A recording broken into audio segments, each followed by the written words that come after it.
Hello, everyone. Welcome to Brine and Blight. This is a Cypher System original underwater revolution campaign brought to you by TricksyWizard. Welcome on in. Hope you're having a great day. Just a few things before we get started. If you want to see any of our episodes, previous, other campaigns, you can find all of them on our YouTube. And I want to give a real quick shout out to our Patreons. Because of our Patreons, everything that we do here is possible. So thank you so much for your continued support. We're going to go ahead and jump right into it. We are going to reintroduce who we are, where you can find us, and also give you a little bit of a refresher on who we're playing. And we will start off with Christian. Hello, my name is Christian, better known as Kappa in most online spaces. You can find me at your local park learning how to spin and swing a lightsaber, scaring the local moms. That is so specific. I play Risubi, the perceptive warrior who needs no weapon. Excellent. Thank you so much. And we'll hop on over to Z. Hi, I'm Z or Zach. You can find me on Twitter at ZachDevs. Today I'm playing Calliope, the sharp-eyed adept who fuses mind and machine. I did not need the paper this time. You can find me also at the local park being scared of lightsaber spinning weirdos.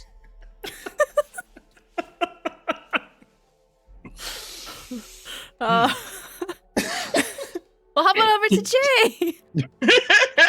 Hi, I'm Jay, Jay Justice. You can find me at that Jay Justice on all the things. Also, I'll be the one making costumes for the Jedi scaring people in the park with lightsabers. I play Bahari, a creative adept who is just partially out of phase. Excellent. Thank you so much. And you can find everyone's links there in the chat. Please follow them. Please go check out all the cool stuff that they do. And today Stella Luna, hello, that's me. I would be playing Berengaria. I am a kind speaker who doesn't actually control beasts. I just ask really nicely, and they are my friends, and I respect their boundaries and their needs, and it's important to give them agency. And then we're gonna hop on over to TricksyWizard. Trout, why don't you start us off? Hi, I'm Trout. My partner Adam and I make TricksyWizard comics. Today I'm going to be playing Bunk, a brash sniper who's wanted by the law. If I was at the park, I guess I would be shouting at the lightsaber people that they should probably watch some Deep Space Nine or other Star Trek shows. And as far as where you can find us, I'll let Adam talk more about it. Basically, TricksyWizard on all the socials and TricksyWizard.com. Adam, tell people about more things. Hi there. Yeah, hi, I'm Adam, the other half of TricksyWizard. You can find us, as Trout was saying, at TricksyWizard on all the socials or at TricksyWizard.com. I'm going to be, of course, running the game, so I'll be playing everybody and everything else. This is, of course, Trout and I kind of co-developed, co-wrote the campaign here, but I'm going to be the one making everyone feel real anxious all the time. And if I were at the park, I would be brokering peace between the Star Trek kids and the Star Wars kids. I need to clarify something. I don't think it's weird that you spin lightsabers at the park. I think that's cool as fuck. Just not in front of my kids. It's not. I'd be the person that's like, have you hydrated today? I think those are called younglings, Z, if we're being really technical about Not in front of my younglings. The best part is when the Jedi Knights give a random kid a free lightsaber and they have indoctrinated that child for life. I've seen it happen. That's actually my child now. Yep.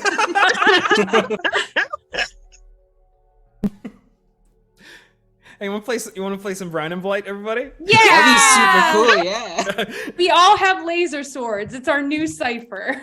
Yeah, Yes! I have mine right here. I'm ready. My Kyber crystal is made out of coralite. Yeah. Oh. Did you say you have a coralite kyber crystal? That's right. We'll talk. We'll talk after this session. Whoa! So many developments. Okay. Do you have the ready. Ahsoka lightsaber? Just off screen, just Whoa! It's just reflection in the. Okay. All right. let's just start. We should, without further ado, let's begin. Welcome back, once more, everyone, to Marabas, that unmatched metropolis of the deep, capital city of the aquatic kingdom of Sonaspar. It's certainly a city that has seen better days. Everything seems to have escalated quite rapidly since the events of the ill-fated half-centennial parade, which had been intended as a celebration of the alliance between Sonaspar and the terrestrial Valthuran Empire, but which instead marked the beginning of a series of events that proved beyond shadow of a doubt that that so-called alliance was anything but. Now, the colonial aspirations of Valthur have been all but laid bare, as every attempt by the sea-dwelling folk of Marabas to assert themselves, to fight back against imperial oppression, has been met with massive retaliation and an ever greater military presence. Now, in the wake of a doomed labor protest at the Metropolitan Coralite Refinery, Valthur has effectively established martial law across the Dorsal District, the massive, derelict industrial sprawl that houses nearly half of the capital's aquatic population. In a transparent and half-hearted gesture at peace and unity, the leader of the Valthuran occupation, one Viceroy Cadmus Kyrulus, has made a public announcement to the entire kingdom that, with the blessing of the Crown Prince, of course, there is to be a special one-night performance of the opera La Belle en Volante, held at the Maristella Opera House in the heart of downtown Marabas, to be performed in a matter of days. This performance, ostensibly a display of international friendship amid the growing strife, is little more than a power play by all of the imperialists who have pledged to make a public appearance. But our stalwart heroes are far removed from the glitz and glamour of a night out on the town, a night at the theater. No, they're still holed up inside the shell of a colossal fossilized clam. A space once used for underground prize-fighting boxing matches, it's now been converted to a shelter for those injured and displaced during the takeover of the Dorsal District. And now that they have tended to their wounds and found their center once more, it's time for them to strike out and potentially solve one or both of a pair of mysteries. To seek out a potential ally revealed to Bahari during an ominous vision some days ago, and to sort out the truth regarding the sudden death of Dean Anastas Coy, the leader of the Academy of Schoolmasters and former mentor figure to Berengaria. So, a new day has dawned. We rejoin all of you here amid the sort of drowsy and still kind of half-recovered sort of crowd of people here inside this sort of shell arena. Some of the stockpiled supplies and foodstuffs are beginning to dwindle here as some people are braving the streets again, trying to swim out to maybe see if their homes are still intact, see if they have anything to return to after the spike in violence. What are the five of you up to now in the wake of everything that you've learned? I am mostly, as far as, like, besides everything besides healing people, I am waiting out for my urchins to come back. That's right. Who we have sent out to scout things. Yes, you, I believe, sent your particular little gaggle of ragamuffin urchin children, this sort of social contact you have, Calliope. You had tasked them with sort of scoping out the area around where Risubi once made his hideout. Basically, Risubi, you had, during your time in the city, you had carved out a little space for yourself, nestled deep past a labyrinth of ventilation shafts and sort of disused maintenance tunnels, deep inside the Oasis Tower, this sort of earth and stone and steel sort of amalgam that makes up the center, like the dead center of the city, and is also the sort of like local site of the Imperial Occupations Administration. and the different offices there. But yeah, you had been sheltering a former prisoner of the Empire and Bunk's former mentor figure, Captain K. Pollux, in what had once been your hideout. But on suspicion that you may have been found out or tailed back there, so Calliope, you sent these urchins to go and see if perhaps K was in danger. So let's resolve that right off the top here. Once more, like a little clump of dandelion seeds floating in on the spring breeze, we have our quintet of tiny urchin folk, ragamuffin children. They come a-wafting. And as they approach, Calliope, you're kind of like, you've kind of taken up a perch higher up in the sort of domed space, looking down on the sort of assembled refugees and displaced peoples. So you hear it first, they're kind of like shout singing a song to themselves in unison as they kind of float in. It's just like, in came the brokers men to call her off your sticks, but we were up to all their tricks. Oh, we were having a go with them, we all were having a go. 17 of us besides myself, and we've all been having a go. Oh yeah, Gov. There's the lead urchin, sporting as ever his top hat and magician's cape. Gives a deep bow.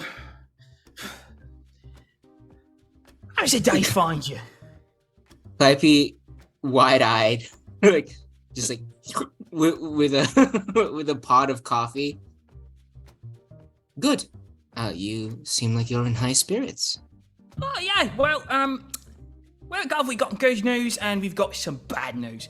What would you like to hear first? Bad news. Very well. The bad news is, we did slip in them ventilation shafts, but we didn't see eye nor hair of that man you sent us looking for. You're right maze in there, Gov. Even found this little bit where it got all dry. Poked the heads up, and we spied a whole mess of cozy-looking furnishings and such. Like a little flat. Ain't nobody were home, though. Did it seem like maybe it'd been broken into, splinters in the wood and broken things? No signs of struggle or nothing like. And not like we could have ransacked the joint. Although it did look like there might have been some little treats in individually wrapped plastic bags. And that's my favorite kind of snack. But we couldn't really, couldn't. We don't breathe air. Right, yes. Well, I can see about getting you some later on, but for now, you did very good, and thank you. And how was it out there? Lots of Valthurans roaming the streets? Oh, well, that's the good news. See, while we were up there, we saw a couple of coppers milling about around the spot you sent us to, but neither of them had even ventured so much as 10 feet into them there tunnels and ducts and vents and such. They were just waiting around, loitering like. Good. So easy to maneuver around. Very well. I'm going to relay the news to everyone else. You all lay low, and when everyone leaves, leave in a group. And find me later. We'll get you snacks. All right, we will accept our payment in the form of snacks. And then the one in like the low over his face, sort of like newsboy cap and the little toothpicks. Oi, give me them peanuts, right? Right. Yep. Exactly, yes. And these tiny little ragamuffin children just hop up, stick all their little spiny heads together again, and pick up on their song. We were all just having a go.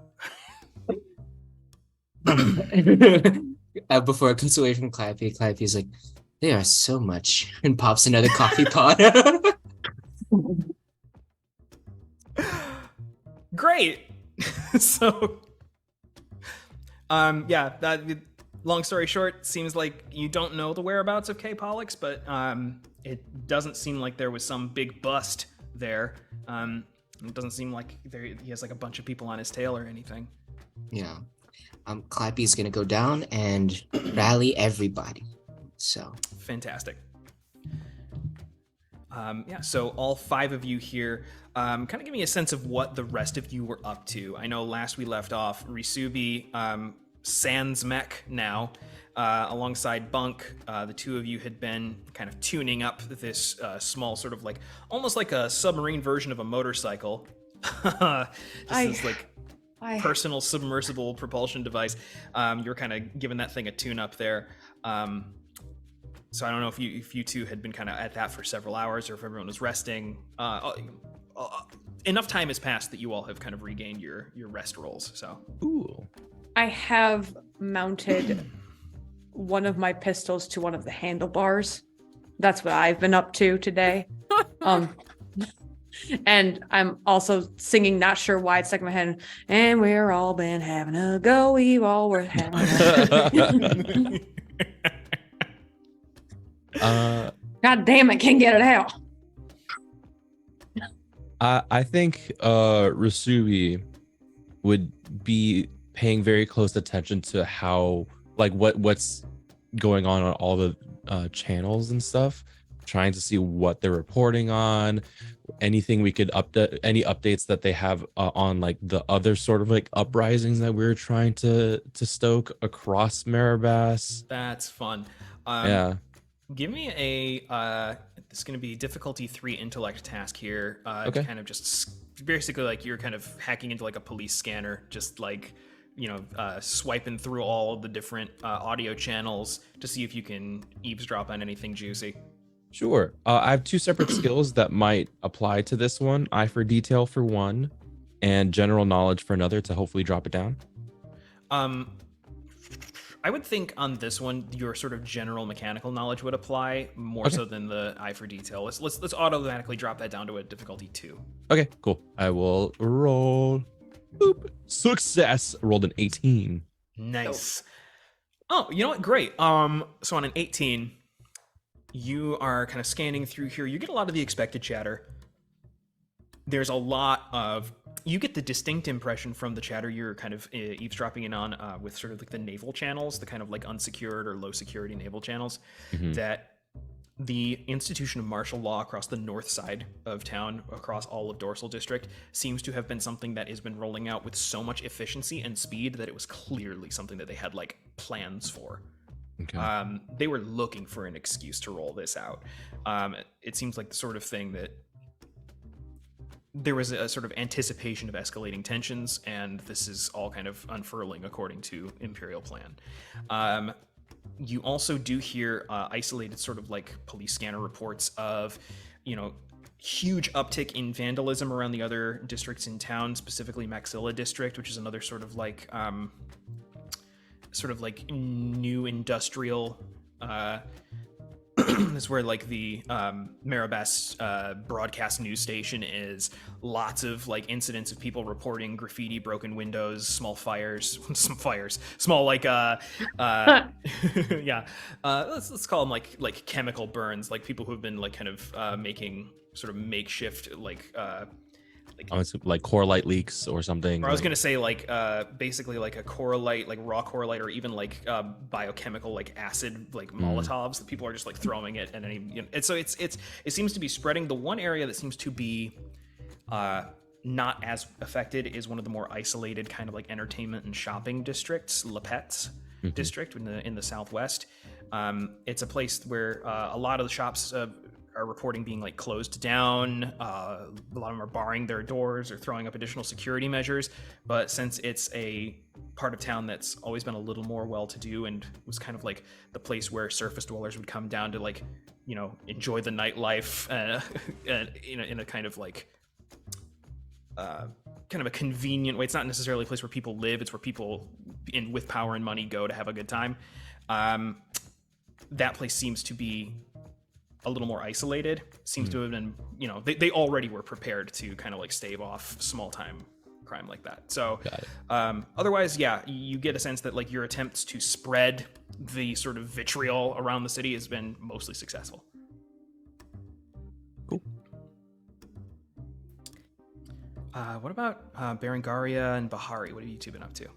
I have set up in one of the corners of the main area a little activity center, especially for those who are of younger age or might not have the energy or the resources to apply themselves in different ways. It's just something to keep them busy. My pearlescent clam briefcase is jarred wide open, and all the various things have been taken out, and there's a arts and crafts, more or less, just being constructed here. Oh yes, this looks just like Calliope. Yes, it's so precious. Holding up like essentially the equivalent of like those like small disposable solo cups, right? And there's been like a marker smile drawn on the. Yeah, very proud-looking tiny terrapin child who was previously featured Yes. last session. Big fan, wants to be a doctor now. There's also a tiny little Ostracan, like hermit crab folk kid who is just like reaching out, like when no one's looking, keeps like sneaking out of her little shell and like snatching another tiny little piece of detritus that had fallen from your briefcase and pulling it back in. And she seems to be like here, like giggling to herself. She's clearly making like something under there, some little paper craft or something, but doesn't want anybody to see. Berengaria definitely notices this, but doesn't call attention to it. Instead, just kind of subtly pushing more supplies so they're a little closer and within reach. Tiny little clawed hand kind of reaches out and just scrapes several more in. I love this. What about Bahari? That is so wholesome. I'm dying. Okay. Oh, man. So it's been a very stressful one day. Oh, yeah. And Bahari is grateful that she doesn't have to go back to work, but is still like desperately planning when people ask, so what'd you do for your day off? Oh, you know, just sat around the house, didn't do anything really. But is actively trying to figure out, okay, once we're done here, how are we going to get over to the person we've been trying to see for like days now? Like, it's impossible for Bahari to relax because the tension of knowing that according to this power who she's still forgotten to get the name of, they're on a collision course, and if they don't stay on the right path, things could go really badly. So even though everything around her is super wholesome and cute, Bahari's kind of like struggling to even focus on anything other than like the anxiety that she's feeling. Like she's kind of like really stressed out. No, definitely. There's a lot that needs to be done, and you're not even sure what the timetable is anymore. Has Bahari shared? How much has Bahari shared with the others here about that uncanny vision that she had, where she was, addressed by this mysterious voice? There hasn't even been time. Like the very first time Bahari got back from the void and explained where she was, that's the last they really talked about it. And then when it happened again, but there's constantly explosions and fighting and running and screaming, and there's just no time to really think or plan, just react to things. And Bahari's just gotten finished yelled at saying, well, that was the wrong reaction. You got to react better. And like, well, what were we supposed to do? Yeah. So all this is happening internally, and Bahari's only outer like sign of this is like kind of shaking and not really talking to anybody. That makes perfect sense. Love that. So yeah, Bahari, for the sort of time that we've all been recovering here, a little more turned inward, kind of focused on some slightly more anxiety-inducing thoughts. But as Calliope now kind of musters the party together, you all kind of gather here in a little corner. Berengaria, you leave the arts and crafts to the kids, and that Terrapin kid's mom, all very grateful to the five of you for being so supportive of the community here, has offered to take over, kind of watching the kids for a bit. So you all kind of abscond to sort of like the back base of the clamshell, at basically the hinge in the darkest corner of this place. And Calliope. I stopped by the coffee fill up as I walked back and got one for everybody, kind of doing that legerdemain like little like sort of juggle trick that I know just to distract people. I'm passing coffees to people, like, take the one you like, one of them's tea, gotta guess which one's tea. This is the little lily pods filled with various forms of caffeine. Does Bahari take a cup of coffee, caffeine, or a pod? Yes. Oh. If Bahari's ever offered food or drink. Yeah. As you like raise it to your face, Calliope just puts a gentle hand and leans in very quietly. Your cortisol levels are very high right now. I would suggest maybe taking a few breaths before drinking that. I got decaf. I hold up another pot. Decaf. You produce another one just like that was not previously there between your fingers. You would not believe how many of these I've stuffed into my pants. Just in case, you never know. Oh. I mean, preparedness is good. I've learned that from you in Berengaria. Oh. But do what you want. I'm not your parent. Is that like your 12th today, Goliath? I'm an android. I can have as many as I like. Yeah, no, So- they can choose to metabolize or not, however much they want. But the taste is pleasurable? ? So, few points of order. The streets, there's coppers, there are police stationed at a few points, but they seem to be not mobilized and not in large numbers. So we should be clear as long as we take a wide berth and a good path. Sounds like the move to move the protests around the city worked. They're in a holding pattern now. They're not being really aggressive. So sounds like we might got them on their back foot.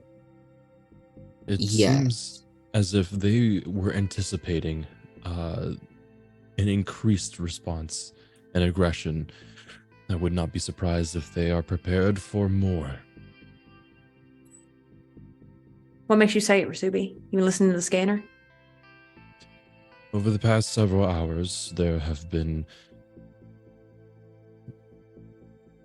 over the past several hours, the communications have been calm, as if they were anticipating. But We sought to incite panic and fear to those who oppress us. I do not sense as much. Did it sound to you like that they had plans for a greater, even less proportional response? Or did they not give too much away? Possibly. They have. You roll an 18 on that.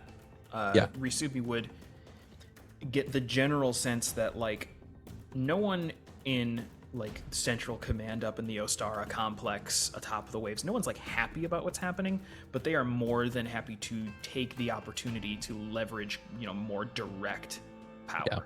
Yeah. The the Hammerhead mechs and other such measures in response to our uprisings.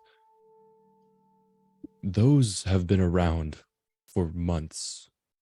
Who knows how long? Those are not a reactionary development. They have been preparing. Then it sounds like the best move for us is to accelerate our plans. They can't keep mobilizing a response if we don't give them any connection to Marabas. Douse the torch, uncouple Ostara, send it on its way if we don't blow it to hell ourselves. Then what are they going to do? They're going to invade. Invade, sure. Where's their energy source? Another reef? Fine. More difficult for them if they've got to spread themselves thin. I believe that we need to make moves in ways that they cannot anticipate. Which brings me, and I look over to Bahari.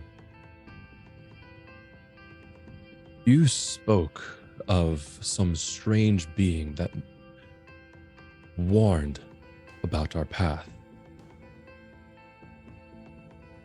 Yeah, I think what they were trying to tell us is that as much as we want to fight in the way that we know we can do best, that might not be what's best for everyone. And it might be that our enemy, the Valthurans, can make use of our bodies and our land and our ocean, whether we're alive or not. They can take the energy from our home, even if it's in ruins, they can mine a graveyard, and they will if we keep pushing. But if we are smart and we are careful and we do this right, we might be able to stop them in a way that doesn't give them what they want. Because I feel like maybe the path that we've been on, it felt like we were doing the right thing, but I don't know. If we're giving them an excuse to send all of this violence against innocent people, they don't need an excuse. They're going to do this anyway, but it lets them have the thin veneer of a reason to send tanks against children. There might be a smarter way for us to take them down in a way that they don't see coming, that they can't react in a way that decimates everyone and everything and still lets them take all of the energy we have. I do think we are saying the same thing, but from different approaches. I think that what we need to do is ensure they can no longer mine this reef. Yes. If this energy source is no longer applicable for them, they won't even be able to power their machines to continue to bring their war here. I think the brazen thing to do that they do not expect is to hit Ostara itself, because they believe it to be impregnable. I think we're not going to talk them down. I don't think we have the resources for espionage. I think dissidents, as we started with the prison and with our pirate radio signal and with the rats, it was a good start because it got more people on our side. But if we want to make a real change, if we want to kick them in their teeth and make them have to reevaluate their plans and make them unable to mine here anymore, we do have to make good on our promise to take the torch down. It's the only way. Absolutely. Are you open to getting as much information as we can before we do that? I think it's the only way we're going to succeed. I promise you, we are in lockstep on that. And I want you to take the lead on it because you have a head for it that I do not. Well, I'm not going to be leading alone because there's a lot of really smart heads in this group. And if we put them together, we can do this. And I'll make sure those heads stay cleanly on all your shoulders. And I cock my gun like a badass. Hell yeah. I feel safer already. I look over at my motorcycle that has a gun like hot glued to the handlebars. It is not like, here's the thing, it's functional. It doesn't look as cool as it did in your head, Bunk. Like you thought It doesn't was gonna matter. be like, yeah. It doesn't matter. I'm gonna get another one, and once it's symmetrical, it's all gonna come together. Don't worry about it. I look at it, I'm just like, you could have welded it on. That's tape. That's tape. Canonically duct taped a gun to us. Yeah. Y'all were sleeping, and I didn't want to bother you. We don't have to talk about this right We now. could It's have built fine. you a swivel mount, Bunk, if you'd given us some time. We could have made it so that you could turn it. It is not my birthday, and there's a war on. We will talk about it later. Right now, it Alright. works just fine. Okay. Berengaria is just puzzling, like, all right, do we have time for me to paint some flames on the side of this thing? Oh my god. Is that So voice cool. out loud? Because Bunk's eyes are wide. Yes.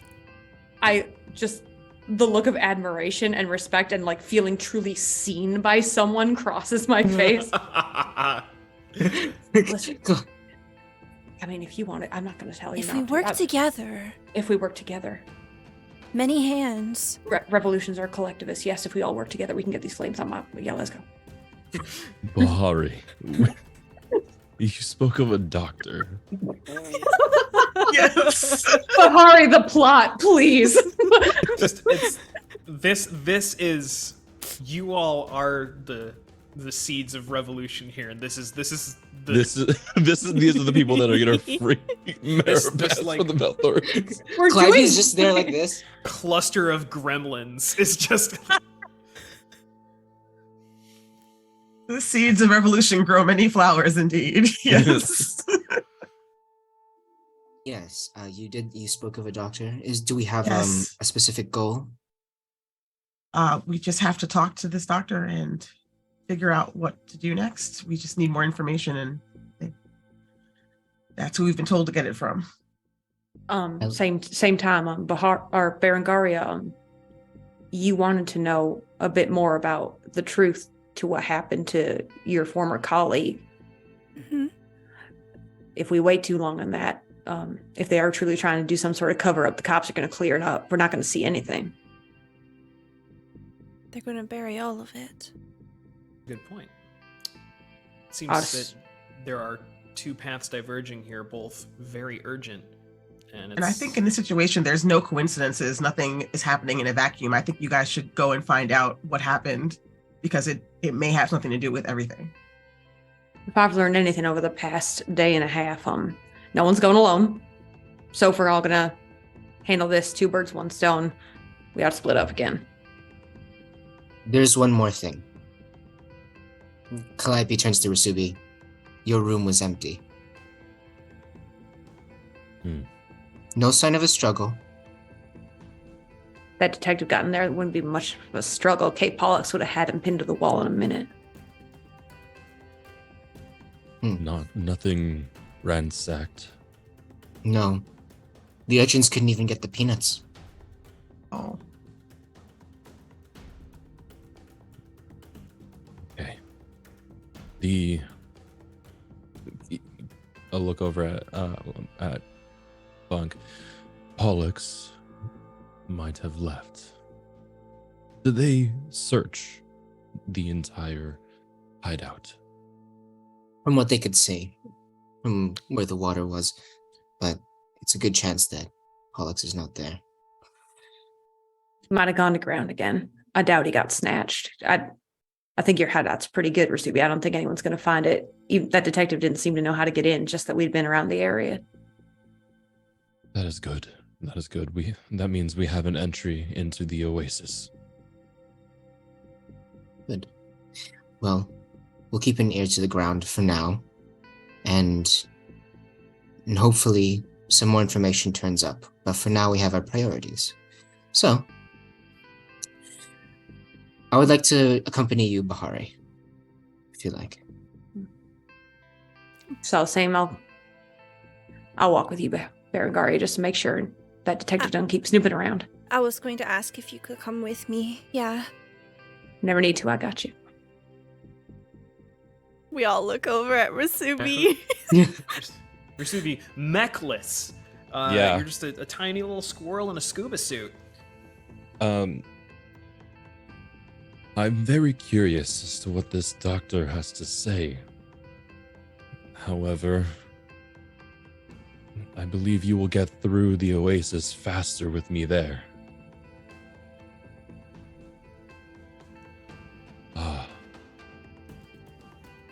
I think I should go to the oasis. From what it sounds like, Bahari, you're expected at this doctor's? Yeah. Probably a little less dangerous if you're welcome. We are most certainly not welcome at the oasis. Oh boy, that's a good point. But then again, I'm loath to let you two go off without somebody who can give someone what for. I don't want you to get in trouble. Then again, I've watched you in a fight recently, and it was heckin' terrifying. I have to give a little less what for this time. Just still calibrating. Is that like a what 3? Bunk is stony face. They are so proud of themselves. Berengaria looks confused. Huh? Oh. Oh no. Calliope leans in, so basically. Oh, that makes sense. Thank you. So the way it's splitting up is Calliope and Bahari are going to head off to the Lapetz district to see if they can't sniff out the location of this doctor. While Rasubi, Bunk, and Berengaria are going to use Rasubi's intricate knowledge of the inner workings of the disused maintenance shafts and tunnels inside the oasis to sneak onto the campus of the Academy of Schoolmasters and see if you can't figure out what happened with this mysterious death of Anastas Koi. Just hold on one sec, and I'll go over to my beautifully new... I'm just going to assume we did like the spray paint job while we were talking, because it needs to be real. I will sadly rip the tape gun off the handlebar and hand it to Bahari. Just like, I do want this back. I don't want you to fire it unless you need to, but the main point of it is, if you are not able to give it back to me, it's because you set it to overload and you blew the hell out of a bunch of Valthurans. And I show Bahari how to overclock this gun really quick, so it'll blow up. So that makes sense. It is a It's a sidearm. It's a Valthuran like naval standard military issue sidearm, medium weapon, deals 4 points of damage, energy discharge, core light based ammo. It still has a mostly full clip, so we're not going to worry about ammunition in terms of like tracking it. But yeah, I'm a very precise shot. I think I've only fired it twice and it did the job. Very accurate at short range. I'll try not to use it, and if I give it back, it's gonna have a swivel mount on it. Bless you, Angel. So, All right. you're all on the clock, and you basically, we're gonna say like staggered exits. You all almost like one at a time, with however many minutes in between. You're all kind of like. Can we do a group hug before we go? Oh yeah. Oh, okay. Swim. Okay. I love I've that. never, Yeah. I've never done. Okay, is okay. And squeeze. Very gently squeezing. Yeah. I was trying to explain to Calliope, like, now you just apply a little bit of pressure and okay. I can only wrap around one person's like limb, so Oh my I'm God! like at There is the a tiny base squirrel of that's- yeah. Berengaria's tail, just Oh, I'm participating. oh. It's got to be a part of this. Yeah. I need fan art. This is adorable. There's a little shot of like Calliope's worried face, but sort of obscured by people's arms, and then they just slowly close their eye. Aren't you like covered in spikes now? Doesn't it like really hurt to hug you? You do have Hug sharp this teeth spike. that fix like I do held have on your cool shoulder pauldrons. Yeah. I fully am like bleeding. It's like pull my arm. Oh no. Ah, Oh no. great. Calliope's poked holes in Bahari's dress. Ah, it's fine. Calliope grabs that hand. More pockets. Yeah. All right. Keep each other safe, all right? We'll be in touch. So, staggered exits. You all exit at separate locations, separate times, and then regroup into your smaller teams.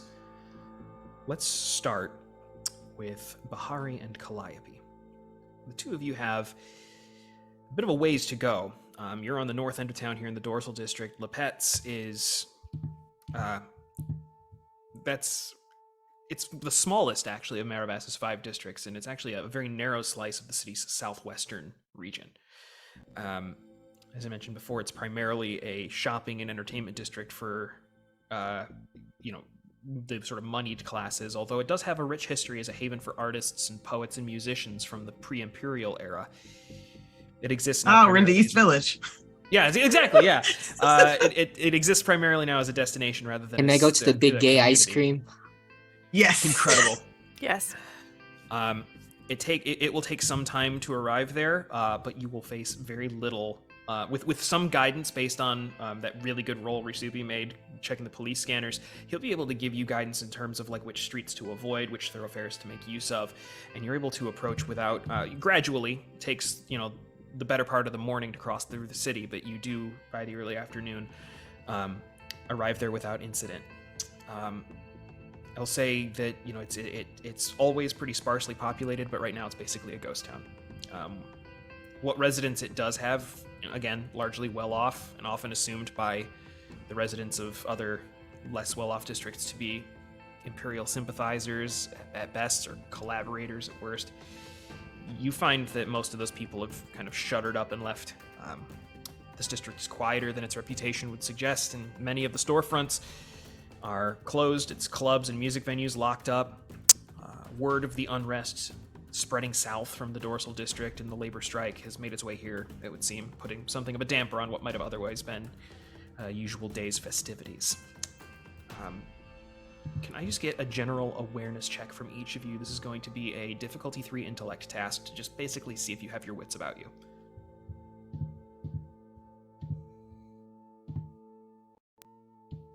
Would it be gaming too much if I say that I gave everyone a pep talk before we left? What was it's the something gist that of it? Berengaria would do. Okay. It's the Can That we makes hear sense. the gist of the chat? And the hug should count. Like, Oh yeah, the hug Honestly, definitely counts. I'm gonna say the hug counts. That was like you made sure everyone had a big group hug before you left. Yeah, Yeah. we made the Oh. anecdote. Yes. Yeah. Okay. So the task will be don't get caught. Okay. Yeah. By whatever means, do not get caught. All stealth-related checks are going to be eased by 1 step for the Woo. That's basically nice. for the duration of this little Thank you. adventure Awesome. you're all on. We're a very stealthy party. We got this. So For this check, yeah. can I use perception? Just good. Oh yes, if you have a skill in perception, that automatically applies to any task I say involves like awareness or perception. So that goes down to a difficulty 2 for you automatically. Yeah, I don't have that. We'll use a little effort. No, you know what? We don't need to use effort because that's gonna be a high roll right Yeah, here. it's gonna be at least a 6, right? You're gonna hit that target number. 16. Oh yeah, you got it. Ooh. Heck yeah. Ooh, I And a rolled 19. 19. Ooh. Yeah! Ooh. Okay. The two of you are able to navigate this district with relative ease. Bahari, I mean, you just have a natural ability to just kind of like you move through these spaces. Like, I mean, you grew up in Marabas. This is your home, so like you've been on these streets before, even though not as frequently as the places where you actually grew up. And Calliope, you're able to just like throw like a scan down here and there, and basically like take basically like snapshots of a given street corner and cross-reference it against Valthuran like topography maps, and basically like figure out you just like Google Maps it effectively. And the two of you are able to find your destination in short order. It is a botanist shop off of one of the district's many insular little courtyards. It's a place known as the Anubius Gardens. You got that name from that phantom voice as well, Bahari. You knew you would meet your sort of contact here. Like most of the district, the shop is elegantly constructed. It is tastefully decorated, and it is closed. Doors are locked, window displays are barred. And there is the telltale iridescent shimmer of a coralite-powered barrier rippling subtly across both the doorway and the large sort of display windows, implying that the entirety of this storefront is under a multi-layered security system. With those perception checks, I'll say inside, both of you can see just resplendent arrangements of like aquatic flora. There are bouquets of anemone. There are little miniature coral gardens. There's this like technicolor kelp accent piece that's displayed in the center of the room. All very clearly like extravagantly priced. They look very expensive, but the whole show floor is dark. It's very dim in there. None of the sort of floor lights are on, and the sort of register area is completely unattended. There's not a soul in sight. Does my high roll let me see if that shield we saw goes all the way around the building, like underground even? Interesting. You wouldn't know based on your current vantage point, but you can tell as you get close, the part of you that's constantly not quite here tingles as you get within like certain short radiuses away from like active coralite fields. So you feel like all the way up and around like the perimeter of the building. It seems like this is something that's like, it's basically a force field that's high-end security tech. That force field might be here in multiple planes of existence. I don't know if I can get through that. The phasing ability just rules as written in Cypher.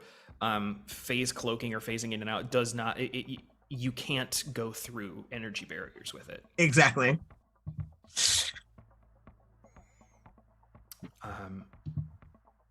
Interesting. Calliope, yeah, you would be able to kind of reaffirm that too with a quick scan. That like it Gosh seems darn as it. though the whole perimeter is covered.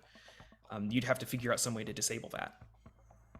Does it seem like it's controlled internally, or that there might be a way to disable it from outside? That's fun. So just wanted to confirm here. You have an active ability called Scan that you can Scan, use. yes. Normally it costs points, but I believe you actually have enough edge in your intellect that it is free for you to use. Mm-hmm. That's fantastic. Yes, And Calliope's gonna scan. scanning the shop front. Yeah, you notice several things that are highlighted on your sort of heads-up display. as the sort of like magnifying filter kind of slides over your vision, and your one good eye starts just kind of like rapidly processing data. You see that the correlate force fields are all connected and projected from, kind of hardwired into what looks like a security terminal that is located on the inner back wall past the showroom floor. This is basically a terminal from which you would enter basically like an alphanumeric code to activate or deactivate a security system as you're sort of locking up. It is internal though. You also notice at the same time, another thing pings up in your heads up display at the rear of the shop, very close to that security terminal. There's a steel-plated powered door with a sign adjacent to it labeled Green Lab. And that does stand partially opened, just barely cracked open at the seam. And there's this strange flickering glow that is seeping out through onto the display floor. And that we could access now without touching the barrier. No, that's like deep inside. Like you're looking okay. through, you're scanning basically through the sort of barred window through the coralite barrier, and you're seeing the inside here amidst all the display sort of like bouquets and floral arrangements and all this stuff. At the back wall, there's a security terminal that seems to be the source of all of the sort of security measures, and next to it there's a door labeled Green Lab, and it seems to be slightly ajar, and there's some kind of weird undulating light from behind that. So something's going on deep inside here. Yeah. There's something strange inside. Open door. How does this person get in and out without deactivating it? Like, there's got to be a way. They do from the inside, but you're right. How do they reactivate it once they're outside? Is it timed? And if that's the case, how do you deactivate it to get inside? If it's got to be either remotely deactivated so that you can open the shield to get in, or I don't know what. One thing we could try is drawing them out, if you like. How do you draw them out in a way that does not draw enemies to us? Because right now it's quiet, and I kind of like it that way, but at the same time, we need to talk to this person, and I don't know how to get their attention outside of banging on the door. Calliope, I will say with that active scan, you gather a little bit more information. You would be, it is possible if you had the ability to remotely interface, like basically remote hack. Mm-hmm. If you have that capability, you could do that from a short to medium distance. Alternatively, these coralite barriers are definitely sufficient to stop like any random vandal from like taking a crowbar to the place, but a directed energy weapon of any amount of like significant force would potentially overload the barrier and short circuit it. It would probably make a bit of a scene though. Yeah, I do explain this and I say, you do have a gun. Emergencies only. We haven't quite got there yet. Is it possible to access the terminal like remotely by interfacing with it or no? I don't personally have the capabilities in my chassis, but if we could secure some sort of device, then possibly. But we would have to, and Clyde looks around, probably rob someplace. Oh no. This is getting more complicated by the second. Okay. Could be fun. It could be fun. It also could trigger some kind of silent alarm and have the authorities here in minutes. So let's try to think. How do we get in there without having a firefight to get out with just the two of us here? There's gotta be a way to be stealthy about this. You have your stealth rolls are like eased for the duration of this, thanks to Berengaria's anecdote ability. That big group hug does make you sneaky for some reason. So if you need to engage in a little bit of subterfuge here and try and find a little something that could help you. Are there any windows that would be near that door where something is going on? The back wall is solid and opaque. It seems like whatever back room this leads to is like, it's not for customers. It seems to be so they're doing weird stuff in their windowless cave in the back of the botany shop. Yep. No, it's definitely... there's clearly it's supposed to be like, oh yeah, I'll go check in the back, but like there's something not normal happening in the back of house here. Oh dear. To be Where they grow fair, the special plants. to be fair, a ghostly jellyfish pointed us in this direction. I wouldn't expect That's something true. I normal. shouldn't judge our weird future companions. All right. Are there like device stores nearby? Like, Honestly, high-end electronics. This is this is a shopping district. You absolutely can find something. Go ahead and give me a sort of investigating kind of just like general intellect check here as you're kind of wending your way through the mostly deserted streets here, keeping a low profile. Difficulty 4. Sure. Can I use perception again? You absolutely can. So that's a 3 for you. Ooh, okay. And I'm gonna use a little bit of difficulty, a little bit of effort here to Gotcha. success. Success. Whoa. Okay. Thank goodness. Yeah, no, that took you down to a difficulty 2, and you would have been 1 short if it were a 3 out of an 8. So, yeah, you do actually spy a. This is primarily a record shop, basically like a music sort of store. They sell like crystal bound recordings of a lot of like surface terrestrial artists. If we play this record at the right frequency, we could disrupt the force field. There's a lot of sound system gear here as well, and honestly, if you could sneak your way in, you might be able to find some kind of like the components necessary for you to retrofit basically like a powerful enough radio signal for you to take your sort of like cyber warfare suite and project it over short distances. If you could find this, you could maybe earn yourself a cipher that would let you at once do the thing you're looking to do. So as we catch the two of you, what was that? Okay, Calliope, let's make some sweet music. Let's go. You're doing Star Trek Beyond with the drones. Yep. So as we are going to leave the two of you here window shopping at this very obviously closed, dim record store, audio engineering equipment, and we're going to pan up from here, and we're going to kind of waft high over the city down towards the center of town once more, down towards the oasis, the sort of grand city in the round at the dead center of Marabas, skyscrapers, tide scrapers, and domed structures affixed to the exterior of this earthen mound, under the sort of watchful gaze and the many spotlights of just dozens of small and mid-sized submersibles, all just kind of patrolling around the water space between the city and the Ostara complex above, sitting atop the waves. Risubi, you are in the midst of navigating and guiding Bunk and Berengaria. You're trying to figure out a way to use the sort of interior maintenance shafts, ventilation tunnels, and other sort of disused mechanical portions of the inside of the oasis to see if you can squirrel quite literally your way up into the campus of the Academy of Schoolmasters. So how do we find the three of you here as you're kind of like, you're in a sewer level. You're going through tubes. Y'all gotta hear me out. The Knuckle Dose is a great team name. Like, it speaks to the socio-economic impact of Valthor on Marabas. It's also catchy as heck, and everyone loves fried dough, and they don't cost a knuckle no more. I think we should be the Knuckle Dose. I expected a little bit more enthusiasm, I guess. I like your idea. Your ideas are very good. Yes.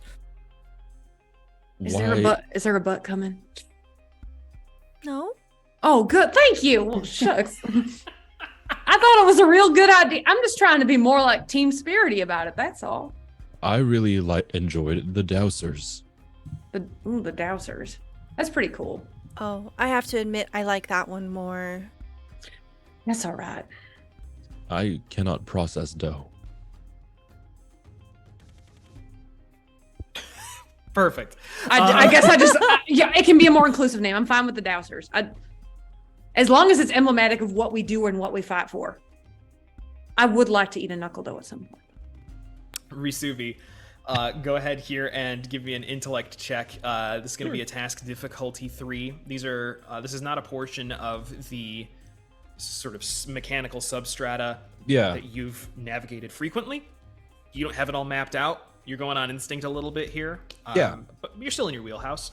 Yeah, kind of applying what I know about the architecture and how they routed stuff. I'm applying. Can I apply the eye for detail to help out a little bit here? Absolutely, I love that. Okay.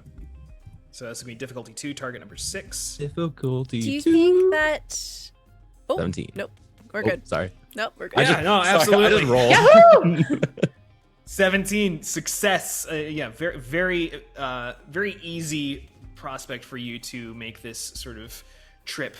So we're actually going to kind of cut away from this very very one-sided appeal that Bunk is making, trying to come up with a cool team name, and we're instead going to fade in here on the campus at the Academy of Schoolmasters, a massive domed structure affixed to the side of the Oasis Tower, in the shadow of that massive coralite siphon known as the Torch, always aglow in its neon hues.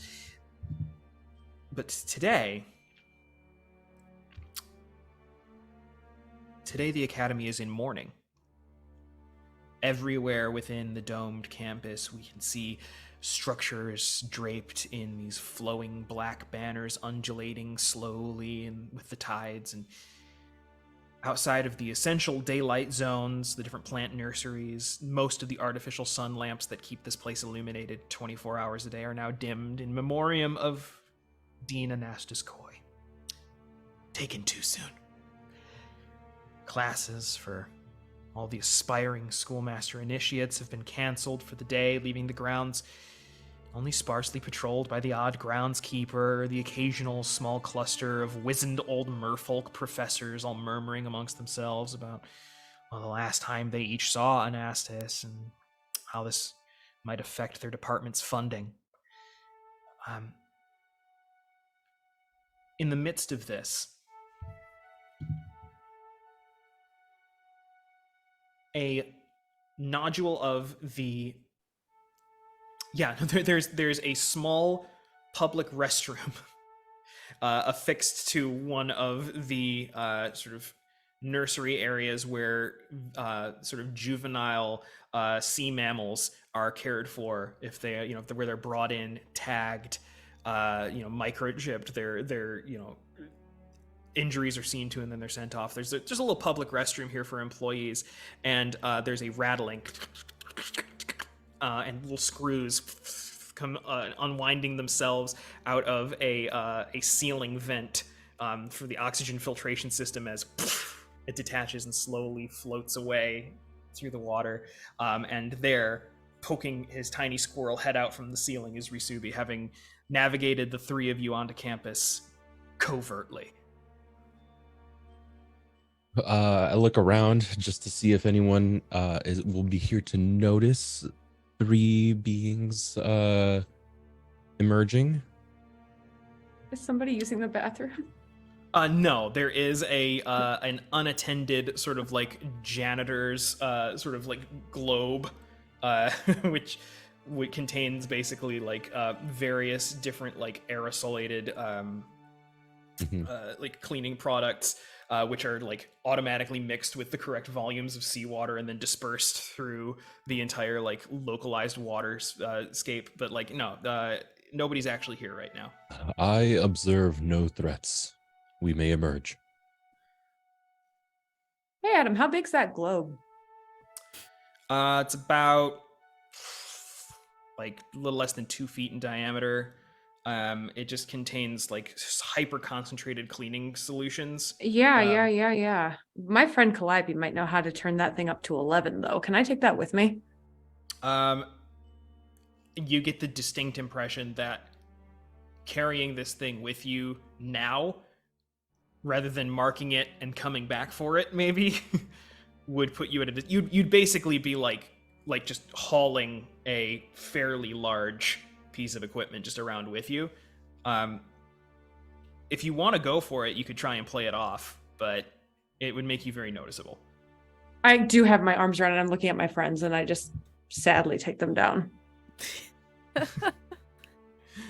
Next time, baby. Let's go. I will say, yeah, no, that's the thing. The lack of active security on site makes for an easier approach overall, but the fact that there are no crowds in which to mingle means that you'll stick out like a sore thumb unless you take precautions. Move carefully. Can I ride in like someone's jacket pocket or something? Like, I love that. Is that cool? Absolutely. Or you could be in a little pearl briefcase kind of sticking out. If you want. That makes sense. I'm not actually very big. I'm bigger than you, but like probably Berengaria's bag makes more sense than me. I is am Bunk, human like, sized. 4 feet tall. Like, I'm just a wee lizard lad.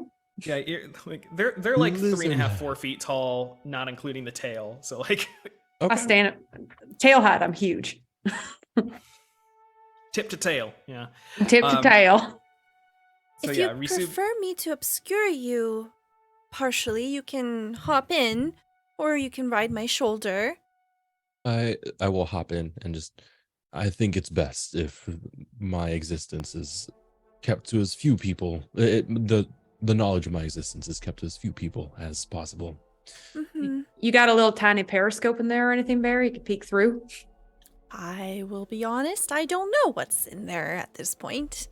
I'm gonna look through as we're navigating. Risu, Find a I'm gonna periscope. I'm going to ask for a task here to see if you can catalog and kind of just get a sense of like the contents of this. This is going to be a difficulty 7 intellect task because this is an absolute sty in here. You have no idea. Can I just Rasubi exits the briefcase with like an Excel spreadsheet. Yeah. Can I really quickly say a periscope is just a few mirrors in a tube, so one could be fashioned if it could not be found with the contents of a purse. I said difficulty 7 and I'm Fine, standing navigating by it. somebody else's purse is always difficulty 7. Yep. Berengaria's purse is more powerful than a hammerhead mech. Oh my god. Specifically at obscuring small objects, it is better than a hammerhead mech. The level system is malleable in Cypher. Don't give me that. I would like to apply pickpocketing. I have this skill in my squirrel form. Incredible. And you also, I believe, have is it eye for detail? Eye for detail. Yeah. Both of those apply. Amazing. Lowering difficulty this to difficulty 5. Are you trying to be sneaky about this? Are you doing this secretly?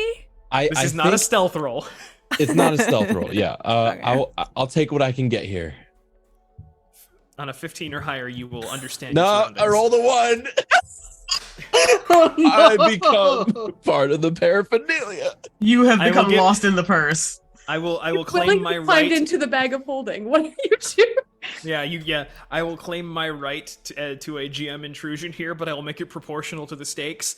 Yes. You are completely lost for a solid 5 minutes, not actually sure which way is up and out of this thing. Oh no. Meanwhile, Berengaria and Bunk, the two of you sort of peek your heads out from this sort of juvenile aquatic mammalian nursery area. This is your literal job here, Berengaria. You know this campus like the back of your hand. I could navigate these halls with my eyes closed, yes. Well, in this case, probably the best way we could do this is keep them open and just look like you belong, right? I'm from Topside. I belong here too. You're just helping me out. I suppose. Yes. What do we do if someone wants to stop and talk to me? Well, you got the gift of gab. You talk to them. If they ask too many questions, then I'll step in. Okay. So I think that the best course of action here is to make our way to the dean's office. I think that's a pretty good place to start. I just want to make my intentions known before something inevitably comes at us in these halls. But that's fine, Barry. You're doing great. Again, you belong here. No one suspects you in nothing. Is there only one way in or out of that office? I will say, you've been there before. I'll just tell you. You are in a separate building. You're in, again, like the sort of like aquatic mammalian sort of hospital. once you exit this building, you're on the main campus. And at the very eastern edge of the campus is the administrative building, which is shaped kind of like a spiraling sort of conch shell. And basically, it's a building where you swim in, and there is a hollow cylindrical interior shaft. And then all of the different offices are kind of set on the inside. And you basically swim up to whatever floor and enter whatever sort of like node for your office. The dean's is at the very top. Oh, I have an idea. I'm all ears. There's another option that we have here. We can try to find my assistant. They might have an idea of what's been going on here. You trust them? Oh, yes. Very much. I think All right, they'll be very happy to know that I'm okay. I'm sorry to ask prying questions, especially in a hard time, but you don't think they're sympathetic to our foes, do you? They work for them, after all. Schoolmasters are pretty infiltrated by the Valthurans. Well, we go way back. Sure, all right. I know that they're kind of scared of everything. But beyond that, they have a good heart. Great, so we'll keep it casual. Just see what we can learn from them and not tell them too much about what we're doing, just for their own safety. Yes. I think that's a good move. Okay. I'm with you. Let's go find them. So, we'll have to probably go a different way then. The dean's office is that way, and my assistant's probably in the Marine Treatment Center. All right. No one knows we're here. We can take our sweet time. Probably best to look unbothered and unbusy anyway. Okay. Well, we're here, so maybe we'll try to seek them out first. I'll follow you. You're leading me around. I'm new here, remember? Just came down from topside. Okay. Berengaria, you lead Bunk out. You swim out onto the main campus, the sort of transparent dome above, filtering through the sort of sunlight of the midday. The campus is far elevated above even the tide scrapers that are built from the bottom of like the seafloor. So you're about halfway basically up towards the surface. So a lot more sunlight, a lot clearer and brighter sunlight filters down through here. So it's like a really bright kind of day in basically the aquatic version of just like a nice college quad. The two of you kind of swimming, Bunk, you like kind of kick your spurs into gear, and little propellers start going, and you're just kind of like keeping pace. Risubi, you are lost in a cacophony of clutter. No one can possibly be this messy. And then there's so many brochures and old paper menus, and why is there a kazoo here? the more important question is, do you play it when you find it? No, I'm trying to solve it. Also, how could he? He has to wear a rebreather mask. He's a mammal. Oh. You don't need a rebreather to exhale. I think the moment that Berengaria sees one of these statues of Anastas Koi that has been veiled with a sign of mourning, she feels her gut drop, and it's visible on her face. She looks kind of shaken, and even as we're swimming past it, her eyes are following it over her shoulder. There's the one sort of like bust of him there, and you know, because you've been here long enough, procedure will be, once a new dean is instated, the bust of Anastas Koi that sits in, the sort of main atrium of this building will be moved and put on display alongside all of the busts of previous deans who've passed on. And it feels a little more real. It's a little more tangible.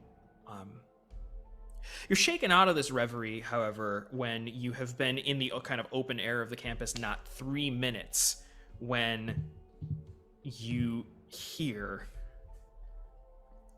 "Oh my goodness!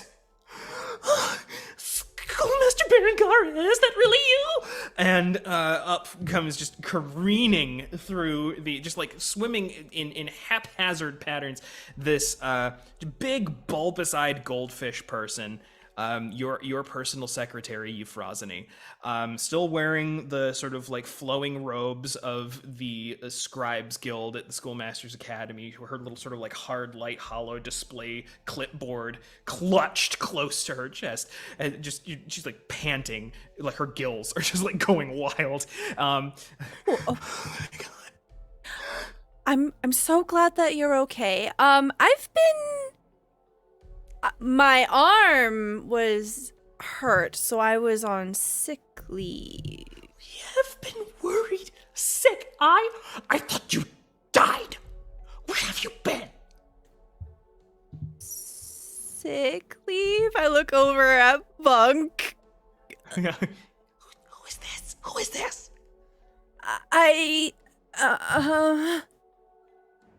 Oh, hello, love. My name's Friedman. Just came down from topside. What? And Bunk. I'm gonna count. I'm sorry. My name's Friedman. Yeah, sorry. Because it's very on the nose.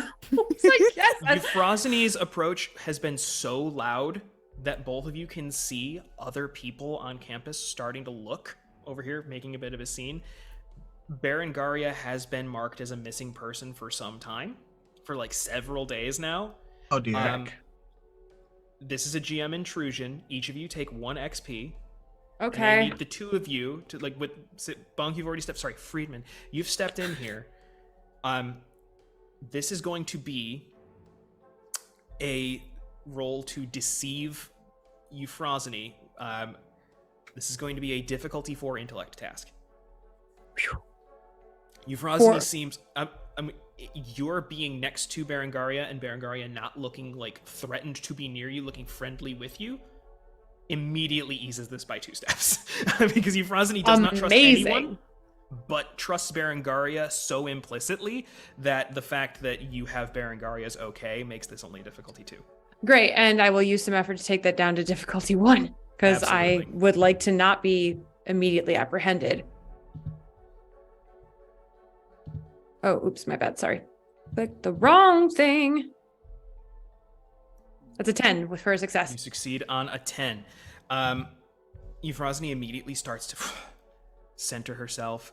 The noise having died down, the several other small groups kind of start moving on their way, only paying sort of casual glances back over their shoulders as they swim along the sort of winding paths of the campus quad. Maybe we should continue this conversation in my office. The other office. I've kept it just like you left it. Wonderful. I start swimming. Yeah, and just very quickly, you all kind of like make your way back in towards. You're in like marine recovery, and your office, sort of like. I mean, like, it's pristine. It is exactly as you left it, which is to say, Euphrosyne has not stopped tidying up ever since you ran away after dropping a flash grenade in the dean's office. Oh no. I'm just so happy to see you again, and do you have any idea how many appointments you've missed? Because your schedule is an absolute shambles. I mean, I've tried my best. I really have. Oh, thank you so much. You are such a wonderful beacon of light, and I'm taking things off of my shelf and putting them very carefully into my briefcase, just adding more things. A little squirrel hand is like pulling. Yeah, you've just gotten your bearings and immediately just like like more documentation is just like sliding in. You're just like, oh god, no. I know where up is now. Okay, cool. Yeah. That's what gives you your bearings at this point. Oh, I think And I will keep can wait, love. briefcase open just a little bit so that Rasubi can hear and also react if they want to. I gently like push the paper, like the clipboard down. Like, I think the appointments can wait, love. I haven't known Berengaria long, but she's a comforting kind soul. Just, here touring the grounds, getting back into the gist of things. Why is it so dour on the quad? What's been going on? Well, Friedman, that's right, love. Yeah.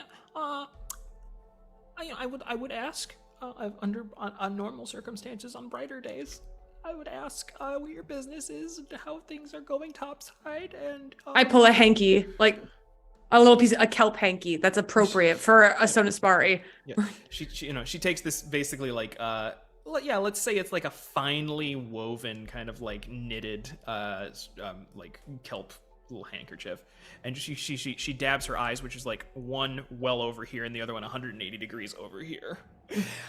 Well, hands it back. Cheers. Dina Nestis Just kind of floated away. Dina Nestis Koi passed in his sleep last night. It's just like a really hard time for us, because he was just such a beloved figure. And it's just, he loved you so much, really, Berengaria, and I just want you to, it was just, I'm sure that his spirit is going to be looking out for you now. But that's not going to help with your schedule, which, as I mentioned, is in shambles. So if we could potentially reschedule some things. Berengaria, on hearing this, her lip begins to quiver, and she says, I know. The dean was there. He was part of the team that helped raise me. So I know you're right, but I just have a question or two. Do you know who found him?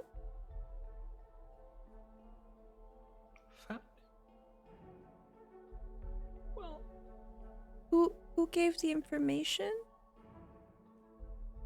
that came to, well, and Bunk, you at this time are kind of like casing the joint, looking out the onto the, and you couldn't help but notice something in your periphery as you were swimming down this direction, down the campus. And you can see it pretty clearly now as you stare back out the window at the opposite end, the administrative building. Silhouettes moving in some of the in some of those windows from those offices. A couple of figures swimming out the main entrance.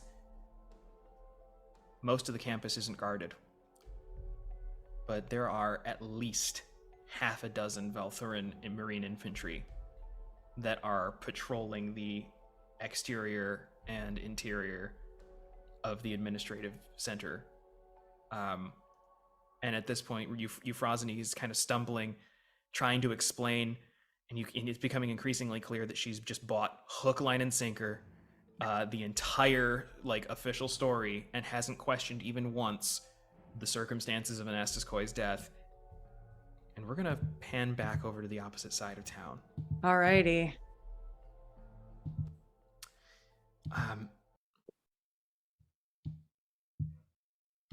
Calliope, Bahari.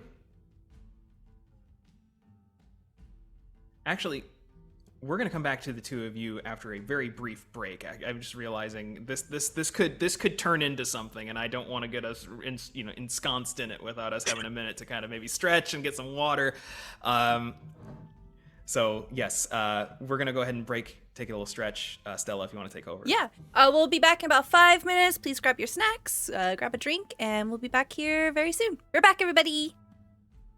Welcome back, everyone. We're here with more Brine and Blight. And we're going to jump right back in.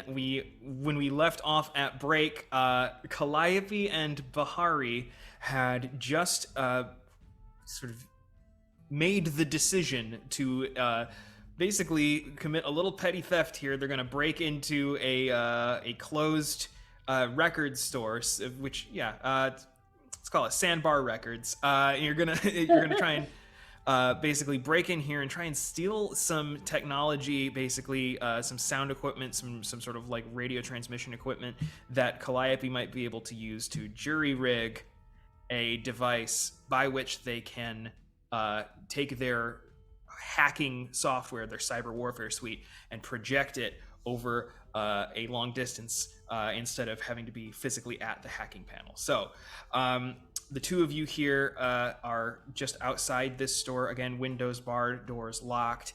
There is, since this is just a retail outlet that is part of it's not quite as high-end specialty boutique. There is no such sort of like coral light barrier you need to maneuver past. So it just whatever you want to do to infiltrate this place and start snooping around, just hit me with it. We'll resolve some rolls. Calliope looks at Bahari, and also in the meantime they're wrapping themselves in like cloth so they don't bump into anything and make a lot of noise. Also, they just look cool now. Got the shoulder spikes poking out. We can do this physically, or if you want to do your thing, we can try it. It's up to you. Okay. So, you know exactly what devices we need to get? You just want me to go in there and grab them and come back out? Yes. Would you like me to describe them to you? Yes, so I don't get the wrong thing. Calliope proceeds to list a radio transmitter, a keyboard, and several components. If there's like a desk computer, like Calliope is going to need the CPU, is going to need certain other components to create something. And also, if you can just bring the whole computer. Yeah. Okay. Don't worry, I'm strong. I got this. All right. I feel like because this store has no barrier, the fastest, stealthiest thing to do will just be go in there, get everything, come back out, and then we set up in an area where nobody can see us, and we get into the place we're supposed to be getting to in the first place. Exactly. And I'll keep a lookout. So yeah, love this. Calliope, you're listing things that would be like sound equipment and like radio transmission equipment that would be like how they would appear topside. Sound travels a little differently through water, so like there might not be 100% like analogs for exactly what you're looking for. But regardless, you've given enough guidance here. Bahari, this is going to be a stealth roll. It's going to be a speed task. This is less to determine like how how well you keep to the shadows. It's more how quickly are you getting in there, finding what you need, and getting out, so as not to be picked up by any security system or trip any alarms or anything of that sort. So this is going to be a difficulty 4 stealth. Well, I do have like 12 points in speed, so. And you got a big hug that makes you better at stuff. I did. Yes. Berengaria's power does mean that this is automatically reduced to a difficulty 3. Okay. And if you want to apply effort, you can do that as well from your speed pool, and we can lower it. I'm going to do that. Okay. So by really digging deep, focusing, and bearing in mind how good that group hug made you feel inside, let's see what if you can pull up a 6 or better. Okay. A 5! No! Why does this always happen to you? I tried everything. So bad. Sadness. Damn it. Can we do a flashback here? And can I help somehow? Spend an experience point to allow a reroll. Okay. Yes. Okay, that is within your power. Let's narrativize it. Let's do a quick flashback. Okay. So we're gonna have a quick flashback here. It's back in the fossilized gargantuan clamshell that we were at. And just before the adventure, Berengaria presents a thread and sewing needle and says, I know that the last few encounters that we had were quite grisly, and there were explosions involved and lots of running away and laser fire. Are any of your pockets damaged? Would you like me to help you mend anything that's broken? That would be really lovely. Thank you. You don't want things falling out when you're trying to be sneaky and making a lot of noise. That would be a disaster. Thank you so much. Of course. I'm going to install buttons to help close the pockets. Okay. Made of flesh? What? No! On the cloth. On the big dress. So, Bahari, your dress, which has pockets, now has buttons to cinch those pockets shut, and the small bit of some metal. the pistol that was lent to you, which was about to slip out as it, when you phased, the pistol having a core of its own did not phase fully or properly. So when it came back to, it was like displaced and was going to fall out and basically clatter on the ground and maybe discharge. Thank goodness Berengaria sewed on that button. That would have been a nightmare. Oh god. The pistol it maintains its place and is stowed away in the pocket where you're supposed to keep it. Go ahead and re-roll to see if this is enough. Okay. Same conditions, 6 or roll the 20. Let's go. I was literally gonna say God bless you, Berengaria. But Truly a superhero. Oh, the buttons. You feel the pistol leave its holster, phase out of existence, phase back into existence in the pocket, which is cinched shut with a button, and the adrenaline rush kicks in, and you immediately, like, your power flares, and you are invisible for the duration of this as you zoom through this storefront. Got everything we needed. Let's go. You pick up absolutely everything you need, and you are out. Literally, there isn't a trace of you on any kind of security feed, and you pick up everything necessary. Calliope, it's not even an issue. Any differences, any sort of like differential in the technology for like audio production and like output and input for like aquatic creatures, it's immaterial. You're able to conduct the sort of like you're able to construct the device that you needed. Describe it to me. What have you created here that's going to let you hack your way into this botanist shop? Can I help a little bit with some knowledge? Yes. So with when you're aiming underwater sound, you're basically creating a focused cone so that you're sending it in the right direction, and then you have to add something that helps transmit it through the water more directly than you would if it was just audio out in the air. So basically, we're just making a yelling cone. Incredible. Yeah. Yes, you're able to direct this. That's actually going to help you to whatever kind of audio like waves you're hijacking with your hacking software. It's not going to be like splaying out in every direction and making a big scene. You're going to direct this, like you're going to weaponize music to turn it into a carrier wave for your hacking software. Hell yeah. Yeah, there's those knobs on turntables, they're stuck all over this thing, and they're actually usable and necessary. Calliope is going to put that in the pocket and say, now let's go back, and we might want to be far away, or at least we should do it from a vantage point and then move close into the building, because this will make noise. It's going to play a song. I don't know what song is loaded in here, but people, if there's anyone around here, they're going to be drawn to the noise. So True. So all right. You set yourselves up in a narrow alleyway across from the sort of alcove within which the botanist shop is situated, and you set up like a sniper at their perch with this with this particular sort of like music rifle that you've generated, and you basically are able to, because you have the Calliope, you have the ability to basically like retract or like your hand into your chassis and like replace your hand with various multi-tools, right? Yeah. So you're able to basically temporarily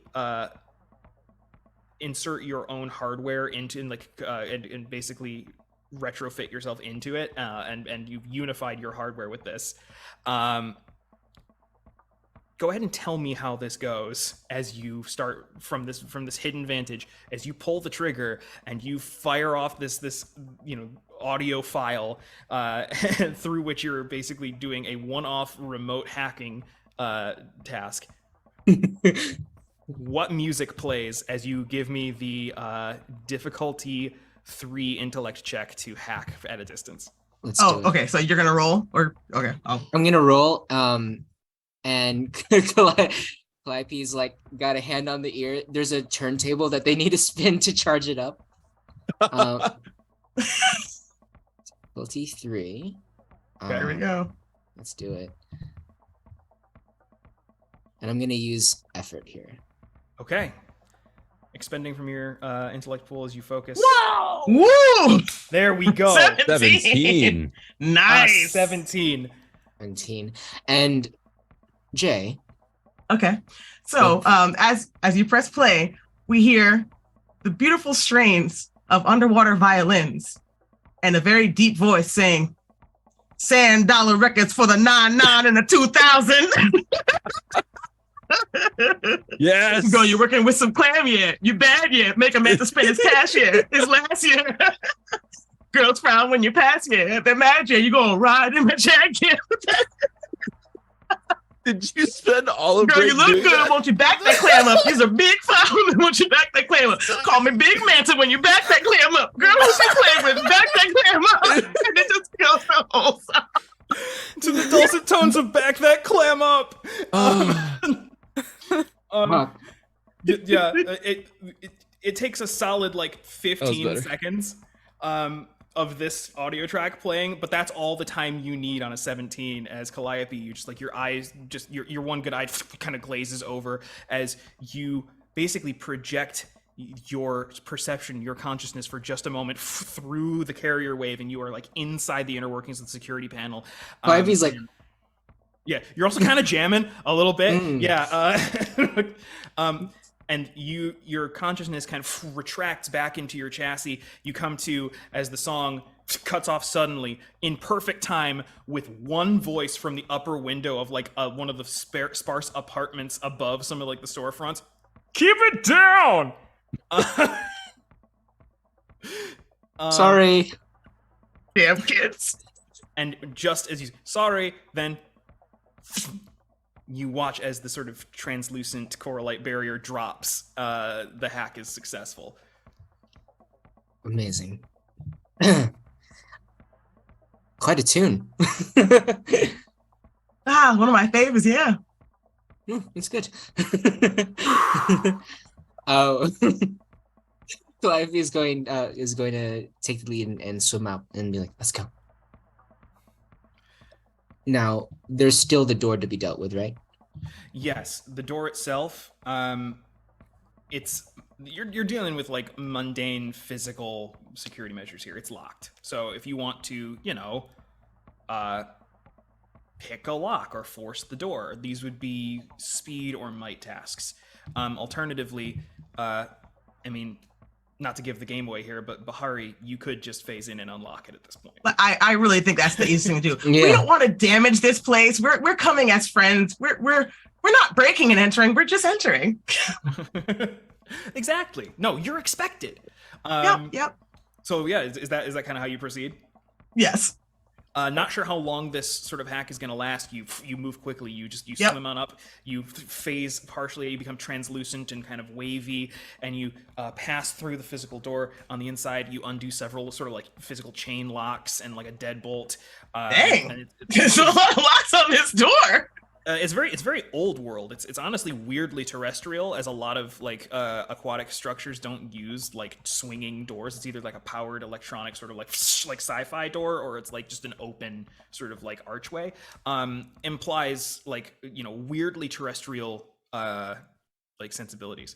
But yeah, you swing the door open with some effort, again having to pull against the water pressure. Calliope, you come on in, and then you can shut the door silently, and you are in the silent, dimly lit show floor of this extravagant botanist shop. When you opened the door, Calliope was like keeping watch, but you could hear like, when you back that clam up. Oh.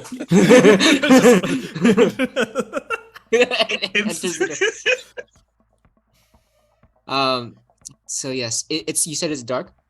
It is dark in here, but you would, again, you would have like a night vision that kind of clocks in automatically, and both of you can see that strange, eerie sort of bioluminescence coming from beyond that door, which is ajar in the back, and that one is more of like a electronically powered door that seems to be kind of like pushed off its hinge slightly, but would be easily forced. Now, are you sure that this is a friendly? I trust them. I think it is. Okay. And keep the gun on you, just in case. Obviously. They might be friendly, but we might encounter someone we don't expect. I never know what to expect anymore. Every day is a new horror. So I'm just gonna. Well said. Gonna slowly swim. Yeah, you kind of just propel your way, swimming back to the back of the shop. Just an eerie sense of almost like a claustrophobic feeling in here as the darkness is oppressive. Gets starker as you get to the back of the shop. You pass through easily, just kind of like forcing the door open a little bit further back towards the place labeled Green Lab. And you enter a space, a laboratory of sorts, akin to a small and cramped hydroponic greenhouse. You realize that you enter one half of this chamber as it is divided into an aquatic half and a dry half, separated by a wall of plate glass with a small, narrow sort of like airlock affixed between the two sort of like doubled plate glass walls. How small? Like a squirrel walking through small? Like it is. There's an airlock that is the size of the entryway door. It's humanoid sized. Oh, okay. It's like you would enter it would flood. You would enter from the aquatic side. It would drain, and you would be able to walk into the dry half. It's basically like a stopgap between the aquatic flooded portion of this laboratory and what looks like a sort of like dry dock portion where there are. It's dark past there too, but you can see the sort of like neon cyan haze of what look like active computer monitors and other electronics that are not like flood safe. These are clearly like imported terrestrial electronics on that side. Fascinating. The aquatic half that you two are in as you enter is fitted with a pair of long metallic tables that run the length of this half of the chamber in the center of the floor, each of which is cluttered with these carefully, hermetically sealed, meticulously labeled organic specimens. There's this sort of like blue frond of coral labeled Paragorgia arborea. There's a faintly glowing sort of banana yellow stalk of a creature with the silhouette of like a quill pen, like a feather quill pen, just kind of wafting slowly in its little enclosure. The label reads Vrigularia mirabilis. There's a pair of bone-white, ghostly nodules of coral sit atop a built-in tabletop screen, like a hollow display, which reads the heading, Comparative Study of Progressive Reef Blight, Backbone Reef and Marabas Crater Reef Samples. Reef blight. That's what you were talking about. Yeah, this person is also studying what's been happening, and I bet they know a lot about what we've experienced in terms of the core light draining and how it affects everything around us. We're in the right place. Scanning the dry side, I don't know how big it is, but do I get the sense that there's someone there? It's like mirrored. Each space is like 12 feet deep by like 8 to 10 feet like wide, fairly low ceilings, like a 10-foot ceiling. So it's basically the same, but one half is, flooded and the other isn't. The dry portion of the lab, you kind of scan through it. It's dark, as I said before, except for that hazy glow of several computer monitors. Your scan reveals the silhouette of a figure seated at the main monitor in the dry lab. Humanoid. Their back is turned to the glass.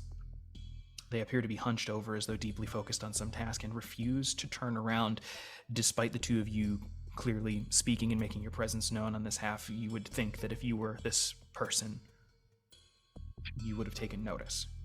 They must be really into a very, very important experiment right now. I hate to interrupt them, but we kind of need to talk. Happy's gonna knock. You just kind of like knock on the glass, like the plate glass wall. Just gently. No sooner does your knuckles kind of wrap the glass there, but a disused old intercom sputters to life. And through the horrid squeal of microphone feedback, a voice begins to snarl out.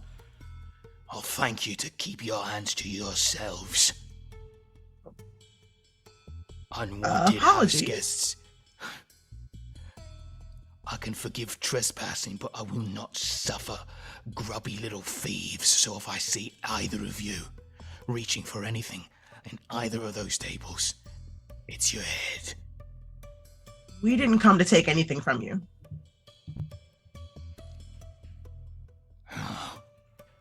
Oh, it's you. The figure doesn't turn around, but the screen's flickering to life a little bit brighter. You can see that they display security camera footage of multiple different angles of you, Bahari, and you, Calliope, in this particular room. Like, he does not turn to look at you, but is surveying you through the medium of several different angles of security cameras, and is kind of talking to you through the intercom. Okay. Well, you've made it this far, which means you've likely already met with my other security measures. I assure you, you've barely scratched the surface of what I'm capable of. So, conduct yourselves like professionals, or else we might have a problem. I don't think we're going to have a problem. We mean you no harm.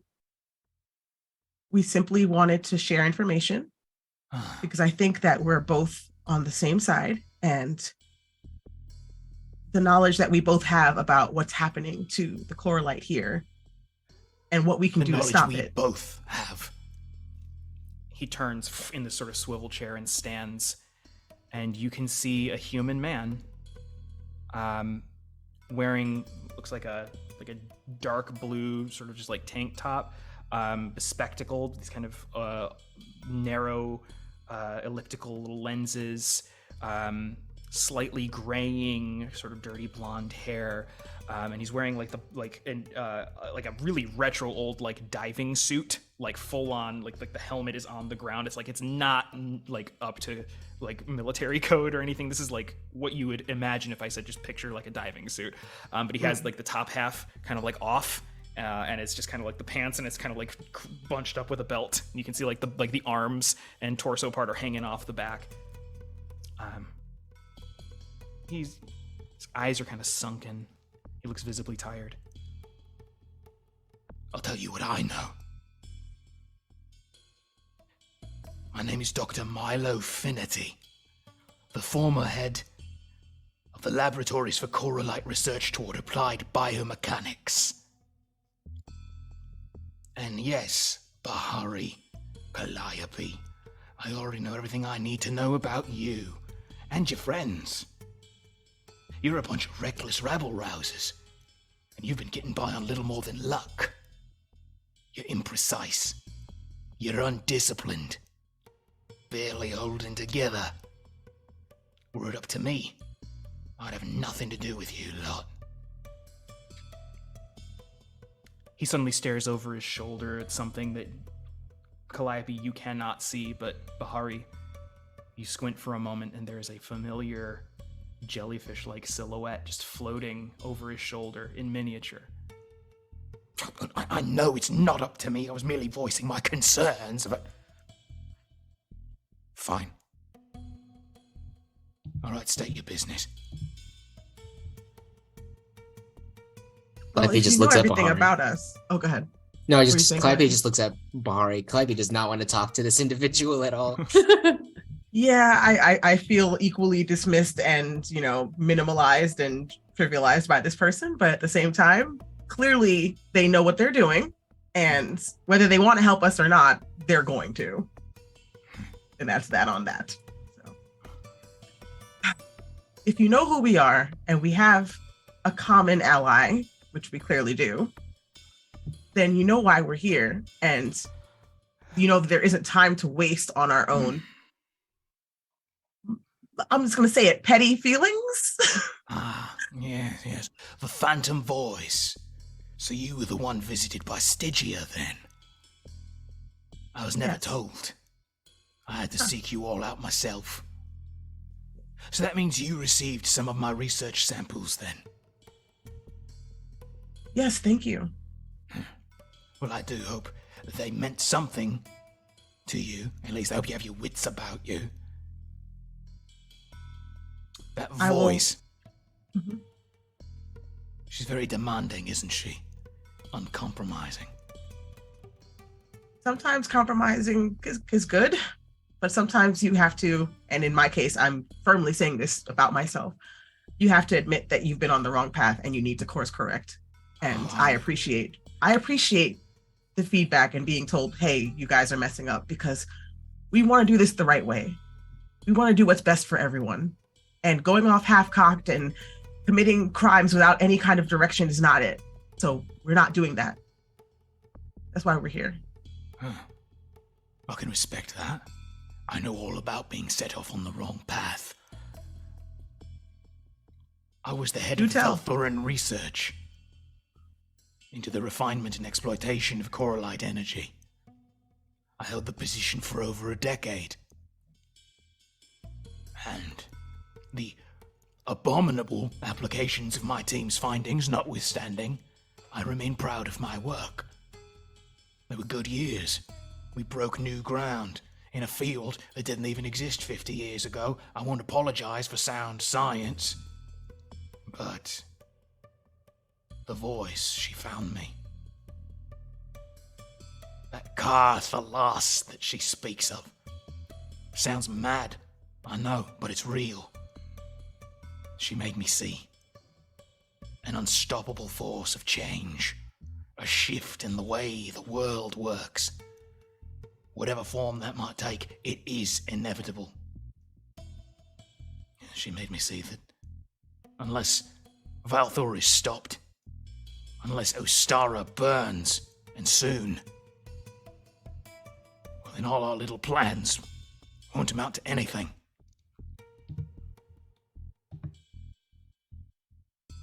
We're all on the same page there. And I don't speak for everyone, but I will say that I don't think the science that you learned and created and the ground that you broke was wrong. I don't think science necessarily has a morality applied to it. I say that unethically applied science can be wrong, but there's nothing wrong with the knowledge that you learned and that you shared. Calliope is just slowly trailing a finger on their chest, on the coralite that's glowing in their chassis, in the middle of their chest. I love that, yeah. Bahari, give me an intellect task, difficulty 2. This is kind of just to affect his temperament toward you. You have spoken his language a bit here, and you have a good chance of getting on your side a bit more. I rolled a 1. Another 1. Oh my God. I was trying so hard. All right, free GM intrusion here. Oh. God damn it, Danny. It's so easy for you, isn't it? You don't... What is? To act like you know what I know. To act like you've been through what I've been through. You haven't sacrificed, not yet. But you will. I've been working in this second-rate hovel on third-rate equipment. And that is the cost of maintaining one's ethical principles.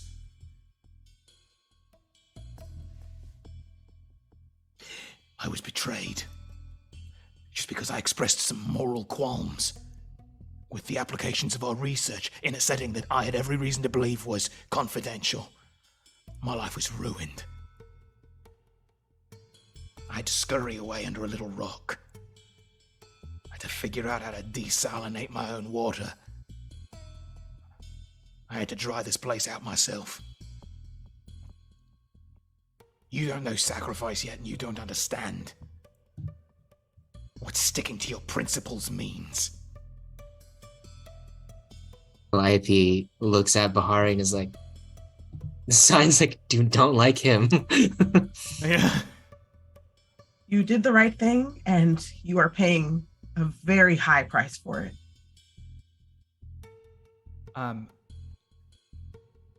As he was speaking to you before, you could hear like Calliope, you especially could feel like a weird static feeling. Both of you could hear like a as somewhere in the room, some kind of coralite powered energy device is powering up. Uh-oh. Can I What is scan? that? Sure. With a scan, I'll just tell you straight up what it is. Calliope, you can see that there are several invisible laser motion sensors at random intervals that have just turned on. You're not intersecting any of them currently. But if tripped, you get the feeling that they would potentially turn hostile. There may actually be, you may be basically standing in the middle of like a very heavily trapped room.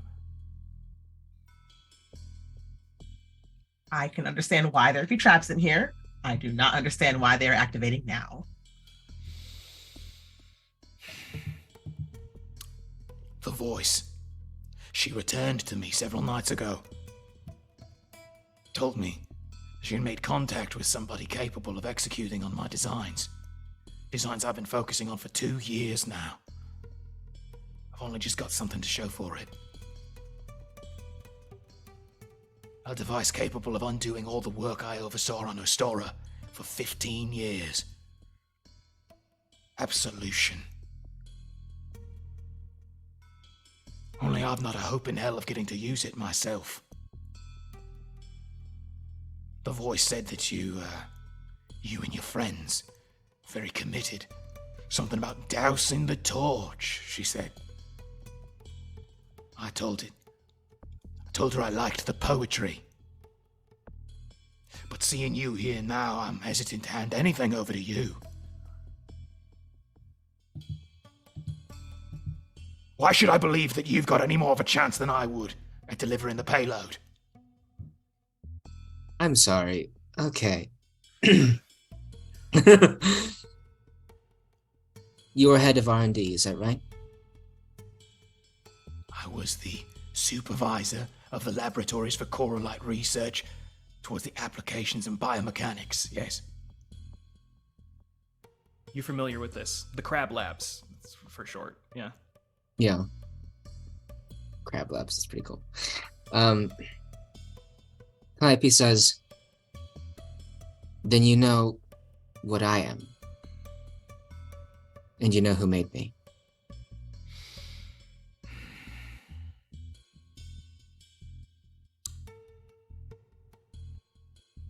Yeah, I know who you are.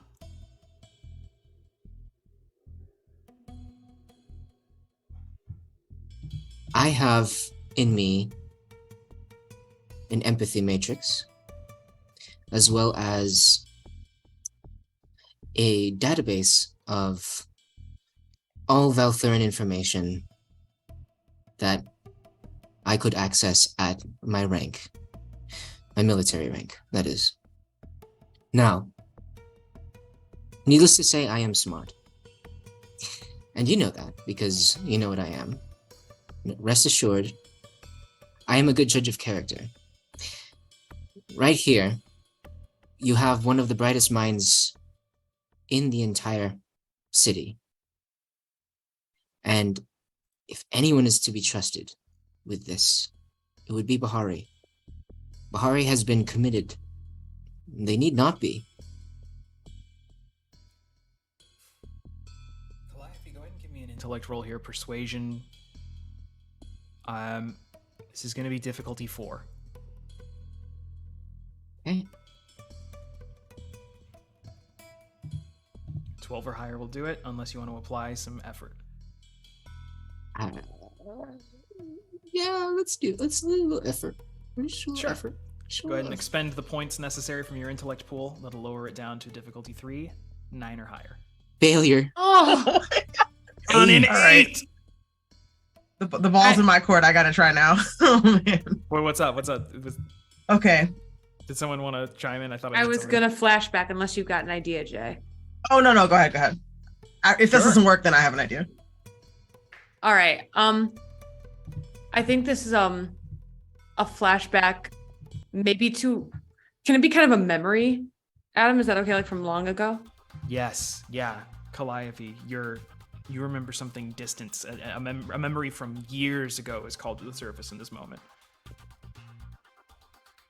It was right after I killed Prince Ladikaud II. And we were standing in the room together. And just something I said to you. It ain't always about the words you say.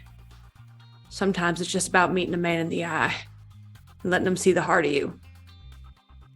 But other times with a man like him, He ain't good for nothing but a bullet in the back of the head. And Bunk spits and cocks their gun. Go ahead and expend an experience point from Bunk and re-roll. Honestly, that was so sick. Re-roll at a difficulty 2. That counts as Oh, hell yeah. And to add to this, I'm going to roll first because Calliope remembers this and then continues. But let's do it. Okay. Yeah. Difficulty 2. And does my effort still apply? Yeah, no, that I already. That's what. Okay. So it's a 6 or higher works. 6 or higher works. 17. 17. Now, Calliope like straightens up their shoulders and moves towards the glass and says, "But look me in my one working eye. I will give up my chassis. I will give up everything to make sure my mission is complete. You know that is part of my code. Everyone else that you're aware of is built the same."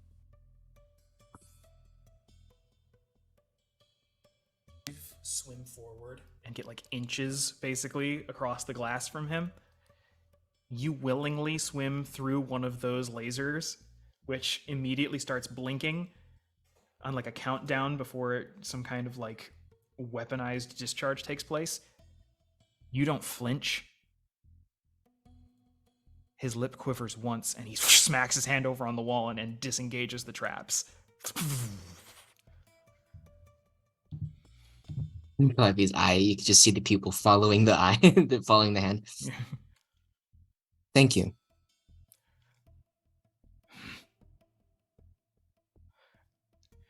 You'd better be true to your word, because it's going to take every last bit of it, every bit you can give. Yeah. If only I were capable of delivering it myself, I would. We can. We will. This is our home. This is who we are. This is part of us. We're not going to just stand by and let Valthuran take it. Delivering tech. Stand by. And like a sort of like screen falls down, basically obscuring his half of the room from you. And through the airlock, it begins flooding. And deposited there for the two of you to collect are 3 objects. Go ahead and add to your inventory the intake regulator override device. If you install this the correct way, at the right spot, into the central reactor on the Ostara complex, I have designed this thing to spike Coralite intake levels system-wide, causing a cascading overload effect that'll destabilize, or destroy every single core system. This should be sufficient to trigger emergency detachment protocols from the pipeline and prevent explosive feedback. I've spent 2 years working on this. If you can get it where it needs to be, then you're going to turn the lights out on Ostara in one fell swoop. And for your trouble, he's also gifted you with 2 ciphers. Go ahead and add to your inventory in whatever order you'd like. Each of you can take one if you'd like. One is the level 4 mimetic image projector. For the next 10 minutes upon activation per cipher level, so a level 4, for 40 minutes when you activate this, your features become almost identical to those of a designated person you have previously interacted with, easing by 2 steps any attempts to disguise the user as that person. And once designated, the user cannot shift the effect to look like another person, though they can remove the module to look like themselves again before the end of the duration. Also, you can add the level 6 remote cartography drone, a tiny capsule that you can launch, which will move at great speed, mapping and scanning any unknown area. It moves up to 3,000 feet, scanning an area of up to 300 feet away from it, identifying basic layout, creatures, and the major energy sources, and transmits this information back to you or returns to you to show you what it saw. Thank you, Santa. Thank you so much. Thank you, Bunker Santa. Prepper Santa's got the gifts for us to do. Doomsday Prepper Santa has the goods. You better watch out. You better watch out. You better watch out. You better watch Oh out. no, I hate that. We can decide later who gets what, but these are fucking cool. And I'll make sure to send everyone the details of the ciphers you required. Hell yeah. For the moment, we're going to leave you in this room with Bunker Santa. And we are going to return. I heard it as Bunk or Santa. Bunk or Santa. It's a 50-50 chance who you're going to get. Is it Bunk or Santa? Bunk or Bunk or Santa. Santa. Oh boy. New game show coming to you Sunday nights at 9. Bunk or Santa. We return now to Risuvi, Berengaria, and Friedman in the company of That's right. Euphrosyne on the campus of the Academy of Schoolmasters, high above the tide scrapers of the central city. So, you've learned 2 things.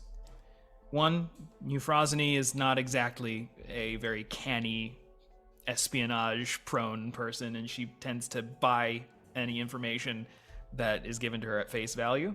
But you also have her trust, and she can move silently and is very well acquainted with all of the people and processes and procedures of the Academy.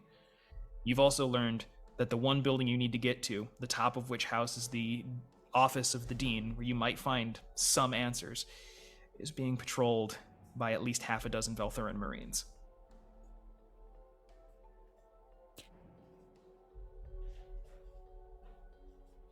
So I've just done a little nod to Berengaria to look up at the Deans because we can see the office through to see how many silhouettes are walking around up there.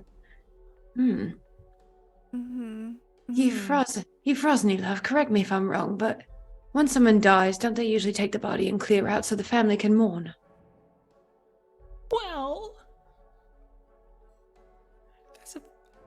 Well, he passed away in his sleep. In his office? He did stay late. I suppose he did stay late. Oh, do you suppose it was the stress? Oh, he worked himself to the bone, you know. While Euphrosyne is distracted by talking about this, I'm gonna hand Berengaria a tissue paper from inside the bag with a note written on it. Can you ask what they were working on? Euphrosyne, I have a question. Do you know what either you or the Dean was working on? I feel like I've made this clear, and I apologize because I have been very overcome. But I have been working on trying to salvage your career because you have not been here. And I've been doing my very best. The Dean was doing, I assume, his job. You're the picture of professionalism, love. You're doing a bang-up job. Don't you worry about it. Don't you fret. I really appreciate your candor, Friedman. And I'm really excited eventually to understand anything about you, but this is not important. This is not about you. You're right. What's important now is allowing Berengaria to mourn. We've got to let her go up there and pay your respects. That's the most important thing. More important than the schedule, more important than protocol. Well, I mean, it's not. No, it is the most important thing. I don't think I could follow a schedule right now. I'm so overcome. That's fair. If you schedule her now and she's grieving, it's only going to take long before we get back on track, love. Yeah. Well, okay. One thing I was aware of was that the Dean was involved in a lot of very important remote business with a potential source of funding. He said that he was actually securing additional grants from angel investors that could allow for much wider pan-Sonaspar stewardship programs in the other reefs and really extending our reach. I think he's really trying to bring, the academy back to to the forefront, because we've taken the back seat for a while. Right. Great. I give you any names, love? No. Right. Well, guess nothing left to do but to go pay your respects, right, Berengar? I have one question. Euphrosyne, do you know if they've announced or begun to look at who might be in line for becoming the next D? I was very curious about this myself, and it's very understandable when you think about it. But with all the unrest going on right now and all the violence and, the clashes. Barbaric stuff, truly. Currently, the plan is that that's going to be put on hold, and the stewardship of the academy is going to fall under the Royal Council, kind of collectively. Going to be administered by the Viceroy for some time until such time as the peace has been returned, and then a successor will be chosen. Oh. Viceroy's a magnanimous man, ain't he? He certainly has a very impressive suit. Can I please hug? While the hug is happening, can I get a read on that? Because that felt like the most pointed thing Euphrosyne has said so far. Yeah, go ahead and give me an intuition sort of check here. This is an intellect task, difficulty 3. Ooh, okay. Not an open book. Let's just give it a whirl without any effort. A 9. I made it. Matched. Wow. Nice. She's difficult face to read since you can't look at both eyes at the same time. I'm trying to catch one. But, yeah. But she is a little bitter that she seems to have taken some pride in the autonomy of the Academy of Schoolmasters, that this is their business and they handle their business. And yeah, this is the first sign of discontent for someone who is very easily acquiesces to everything. She's at least a little passive aggressive about this. Well, hug. Euphrosyne, I think whoever's up there has overstayed their welcome, and it's time to let us do what needs to be done for the schoolmasters, wouldn't you say, love? I think that's a good yes. Honestly, I think because he was such, he cared very deeply about you, Schoolmaster Berengaria, and I feel like, you deserve one more, last looks, right? So let's march on up there and let's get you, an audience. Let's get you there. Mm-hmm. How are you going to approach this? Because Euphrosyne has just swum right out and is prepared to basically full-chestedly announce that Berengaria, the schoolmaster, is here to pay the respects to the dearly departed. We should not let that happen. Oi, Euphrosyne! Oi! You swim after. You're halfway down the campus at this point. Bring me to a vent. Yes, I don't think I heard that. I can't hear the I person. lean up against the wall and I set my bag down. Oh, that's so good. So I'll grab as close the as little you can. Yeah. You get as close as you feel comfortable without being within eyeshot of the sort of Valthuran guard posted at the door, and you set your bag down near a sort of just utility station. Oh, I need to tie my fin. Reach down, fix my ribbons. Fix your ribbon on your fin. Yeah, that's so cute. Okay. My fin lanyard's all twisted. Hold on.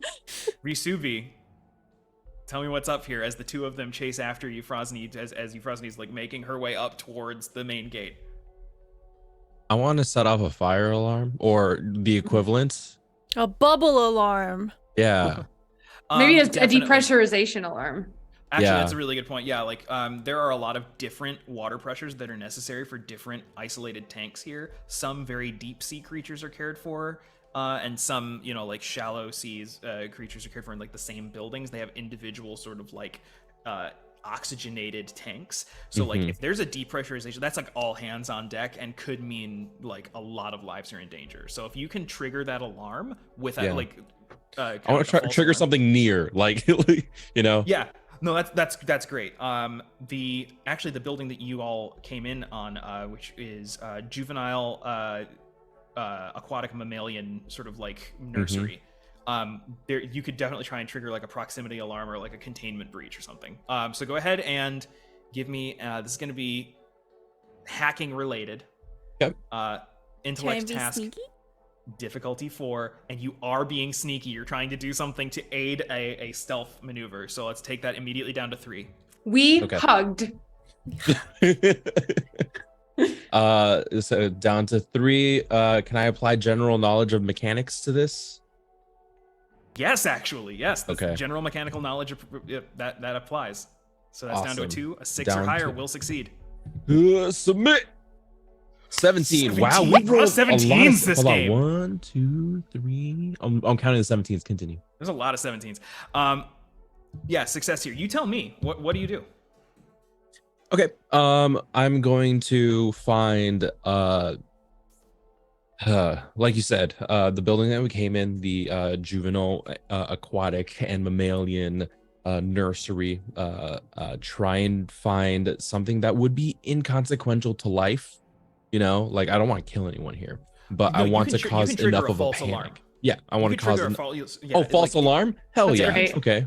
You can set off like it's a 5 alarm emergency, but nothing is actually happening. Okay. Then in that case, I would like to identify different floors in which this could happen, so that one sets off and just to prolong the distraction as much as possible for everyone. It's like deep inside like the deep recesses of this building. Yeah, so on a 17, you name your price at this point. So like you definitely, and immediately like there's like a siren that starts going off. There's like the sun lamp overhead, or like the sort of like lighting localized to that building turns to like these red floodlights, signaling that there's an emergency. Immediately, like several of the Valthuran guards just peel off to go and investigate, looking a little miffed. Like they don't actually care all that much about like what like some seal is having like a bad day, but like no, but they're off because like that it's their job. And that actually leaves, and you see them like peel off just as Euphrosyne kind of turns the corner as well, and like the 3 of them, Berengaria and Bunk and Euphrosyne, just kind of swim inside, just barely missing people who would have stopped and asked for credentials. Oh, how fortuitous. What an uncanny series of events. And with that, you're able to, without any further distractions, you're able to get up to the dean's office. Swim. It's at the apex of this main administrative tower. It is, again, it's like somewhat inspired by more terrestrial style sensibilities, like very old world educational, like very like academic dark mahoganies, and like there's like a clamshell that's been turned into like a very regal armchair, despite the fact that like chair is not strictly necessary when you just kind of float by your desk. Just over the comms too, like, Rasubi, remind me that I owe you a whole case of macadamias. Good lord, quick thinking. You did destroy your comm. No, someone fixed it. Oh, someone fixed it. That's right. Yeah, before we went. Yeah. Okay. I'm not going heisting without a comm. Very good point. What am I, new? And then Risubi, if you want, you can like just see if you can like scurry up to see if you can find your way in. Yeah, I'll do that. Yeah. Sure. It's going to take some time. Wouldn't necessarily require a roll, but Okay. you might not arrive right away. That's fine. Makes sense. Berengaria, Bunk, the 2 of you find that the dean's office is pristine and it is empty. And at first glance, it doesn't seem like anything, like it doesn't seem like a single tome is out of place. It doesn't seem like a single like pen has been askew. It's strangely perfect in here. Oh, it's exactly as I last remembered it. I used to spend a lot of time in here as a kid. Kid, huh? Yeah. Maybe we should look for kelp paper. Hey, Barry. Yes. If you spent a lot of time here as a kid, and I know it's probably hard to be in here right now given what happened, but if you could think real quick, you know this place better than the folk what cleaned it up too neat and pretty. What did they miss? What would only you know how to look for? Ooh. That's cool. Well, the dean had a very special place for his favorite snacks. Bunk cannot help but grin because of course that's what Berengaria thought first. Very carefully, Berengaria will swim further into the office, approaching the desk. And the dean is a bit on the short side, so I'm going to try to go under the desk and look for a hidden compartment. Heck yeah. In that same, let's see if you can remember it. This is going to be, you gotta, it's a little bit of finesse. This is going to be a speed task to see if you can kind of finagle your way around it, because you know where the compartment is, but you basically have to figure out how, like, what was the trick to getting it open. Speed task, only difficulty 2, to see if you can unlock this. I'd like to use understanding. You understood the dean very deeply.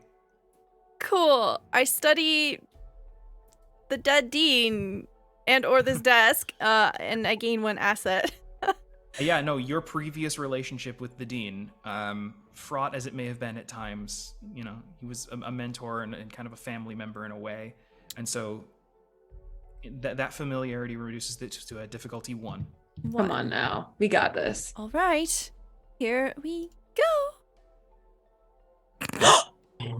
A 2. Oh my god, I had to beat a 3, y'all. What the? I'm gonna do the XP flashback thing. I You haven't are? done one of these okay, before. okay, yeah, no, perfect. Go ahead.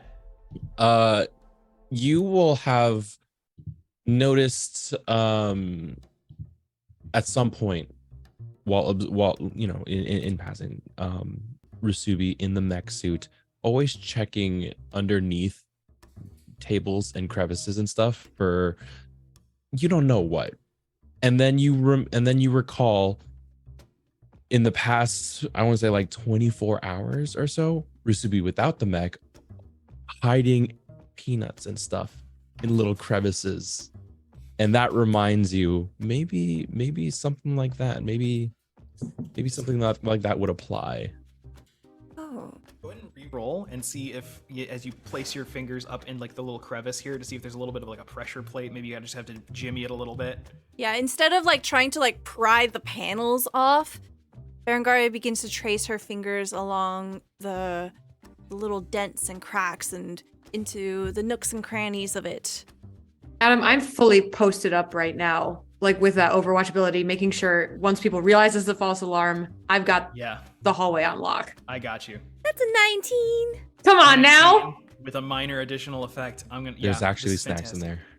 Yes. Yeah, there are several snacks in there, as well as a small crystalline cylindrical device, which topples out right into your open palm. Oh. And immediately upon your sort of like biosignatures, your fingerprints touching it, it starts glowing and rumbling a little bit. And immediately a hollow projection, a screen,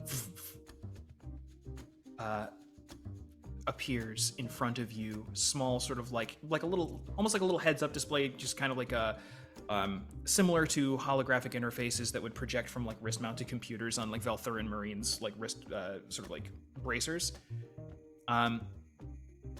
Bunk, you can see this pretty clearly too.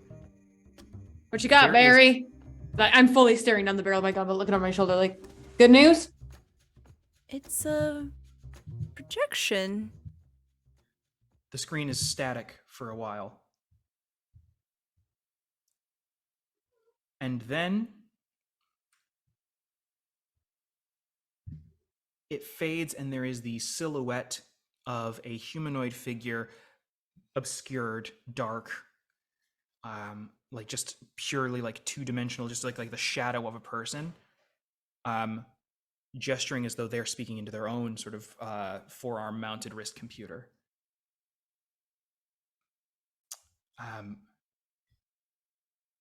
And audio kicks in, and you can hear the voice distorted as though through some kind of like identity scrambling device, but you can hear a record of several audio logs, like logged messages that the Dean had saved on this device in a place that only he and you knew where to look.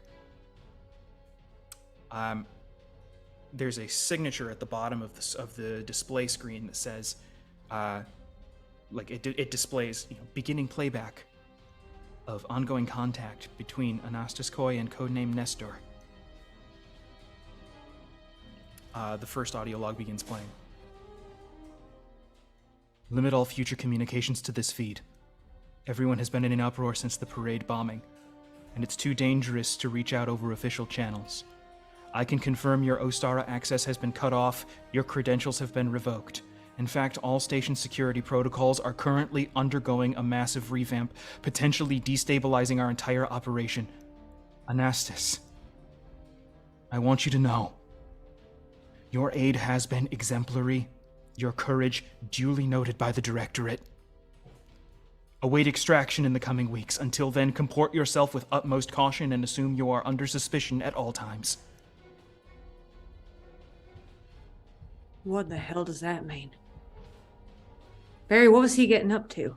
Second log begins playing. Regarding your latest query, there has been no individual matching the description you gave among prisoners moved between Ostara and seafloor complexes. I heard about the flashbang incident through the grapevine. I understand your concerns, but there's only so much I can do. Every exchange between us is a vulnerability that could be exploited. Regardless, I'll maintain vigil and update you in the event of any pings matching her signature moving into criminal activity reports. He was looking for me? I think trying to make sure you were keeping out of jail. When do I come in? You like crawl in through a like an air vent, a little like water recycling Through the filter, yeah. Through the filter, yeah. I stand up from the desk, that way Rasubi can also hear and see. Yeah. The third audio log plays. Anastas, your activities have become increasingly brash. I told you, lay low. Still, I must commend your courage. I don't know how you managed to get your hands on police clearance codes, but I was able to access the new Hammerhead schematics before the account was reported as compromised. Considering your station, you still wield enough clout to deflect suspicion, but do not get ahead of yourself, all in good time.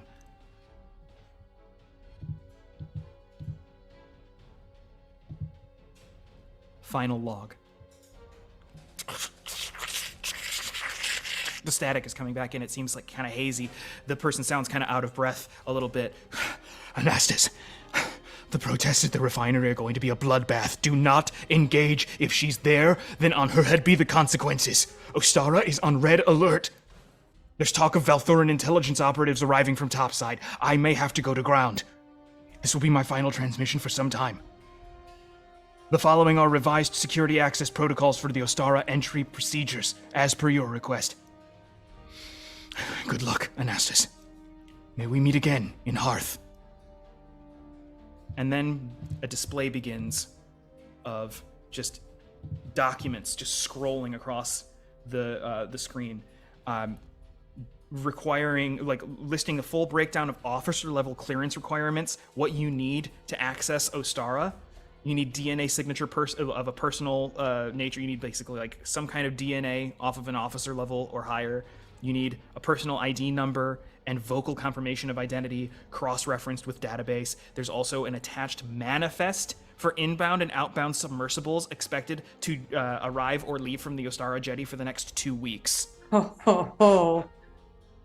Can everyone here give me an intellect task relating to history and culture, difficulty 2? Yes.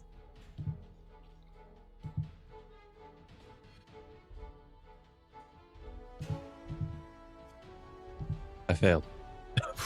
I'm gonna I got a expend some effort on this, Adam, to make sure I get there. To be fair, canonically, it would be weird if Risubi knew this. I was gonna say, yeah. Oh my god. I failed too. Also rolled a 5. Even with expending effort, yeah, I couldn't get It there. was Come on. difficulty 2. No, you expended effort. That takes it down to 1. Oh, my bad. Yep. No, I'm okay. I'm okay. That succeeds, yeah. Thank God. I forgot to add effort in. Barry got it Okay. too. And, Yeah. All right, Berengaria also. Berengaria, Bunk. The last message said, "Good luck, Anastas. May we meet again in Hearth." Both of you would recognize just immediately that Hearth is the name of the capital city of Dorovesia, the nation that has been in a cold war with Valthur across the sea for decades. Anastas Koi, strictly legally speaking, was a traitor and a spy working with the Dorovesians. Amazing. Holy shit. Now I need everyone in the room to give me either intelligence or speed. Intellect would be more your intuition or mental acuity. Speed more for just reflexes or danger sense. Either way, difficulty 7.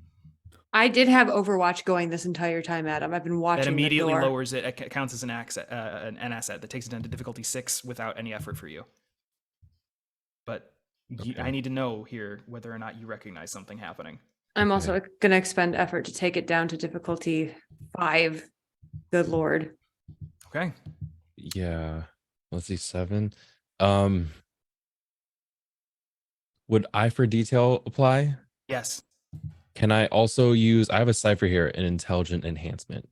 Yes, you can absolutely use that. The intelligence enhancement, if I remember correctly, the intelligence. I want to know exactly whether, like, how much this is going to help you. If you employ this cipher, Int base skill tasks are eased by 2 for an hour. yeah, absolutely. So your eye for detail lowers it to 6. Using your cipher lowers it to 4, and you can still apply effort if you want. Okay, I will do that. Okay. So All right. using cipher and effort, it's difficulty 3 for you. I failed at a 13. 6. Oh, Dang. Oh no. Would That's you say okay. that this has to do with the device that I've had in my hand and I've been looking at? It's related to that, yes. Okay, then can I consider watching it as understanding? Because I am trying to study it. That is not going to affect your ability to detect this or not. Okay. Shit. All right. Well, we're gonna roll intellect level. You said 7. So yeah, you can. It's impossible unless you apply effort or skills. I am going to use a level of effort here. An 18, 19, or 20 will succeed. Nothing oh my else. God. Easy. I mean, I've been saving my nat 20 all day for right Yeah, of now. For right now? Oh my Oh, God. no. Oh my God. That's That's okay. a 2. The dice know the story to tell. Yeah. What happens? We all just learned how to break into Ostara, and now something really bad's about to happen. It blows up. Everyone? Without warning, GM intrusion. Take my Everyone here XP. take an experience point. Sweet. A translucent coralite barrier envelops the entirety of the dean's office. Oh my God. Every single one of you is trapped inside. A figure, something you sense before you can see it, is hovering in the entryway. A vague presence which gradually coalesces into an inky silhouette as a figure fades into view out of what must have been a cloaked state. You could swear, at first glance, that it's Calliope. Until you notice the red eyes. Both of them. Well,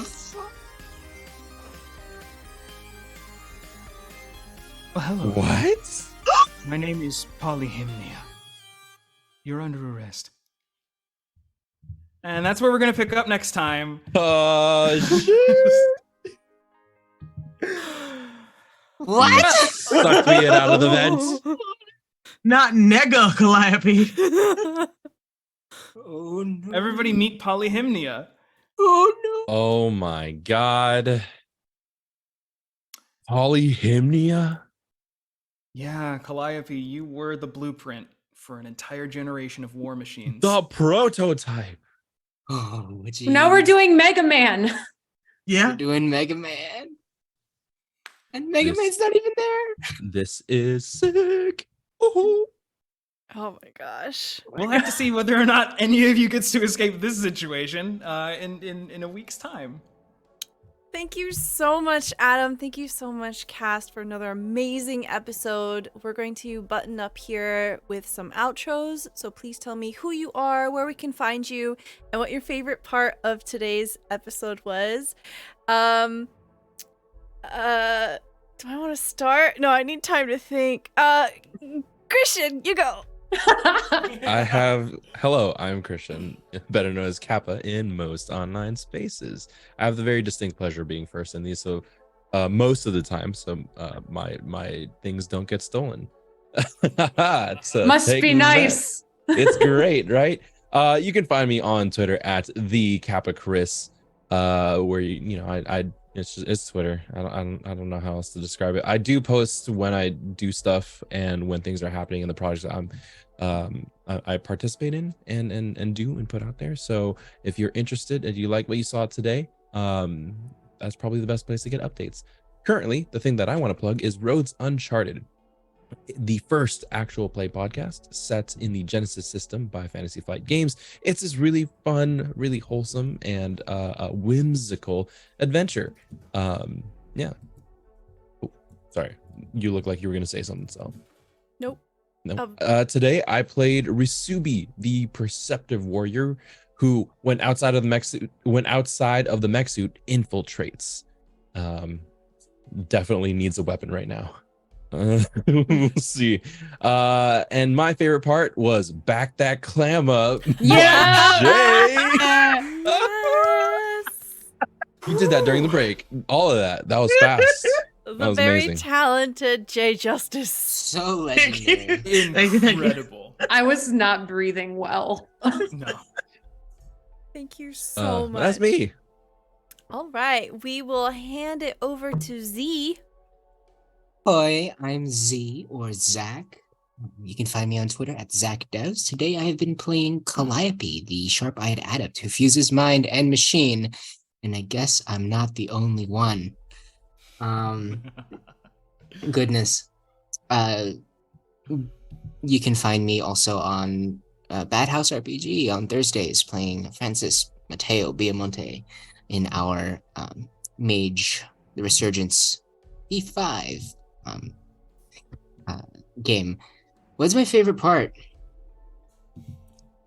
It's a really good episode. I'm just gonna Polyhymnia. Baller.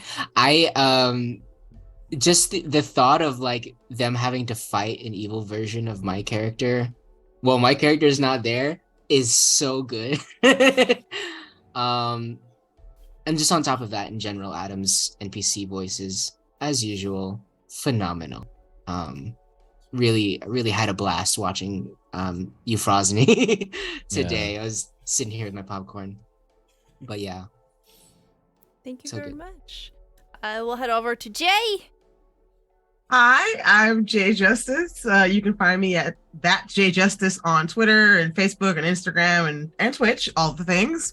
I do game dev and super exciting. I think I have 2 games coming out this year. So if you're into musical RPGs where rather than fighting, you're singing and you're making a song with the enemy, please check out Stray Gods, an adventure musical. Summer fall games. And if you want some fun cyberpunk awesomeness, check out Read Only Memories by Midboss. So yeah, that's 2 games this year. Exciting stuff. You can wishlist both of those on Steam. My favorite part tonight was God, there was so much, but like, yeah, I screenshotted the urchins because I love Adam as the urchin so much. That song is stuck in everybody's head until I replaced it with Back That Clam Up. But yeah, an earworm for sure. That was, for the record, just taken straight from the Patrick Stewart rendition of A Christmas Carol. It was beautiful. It was beautiful.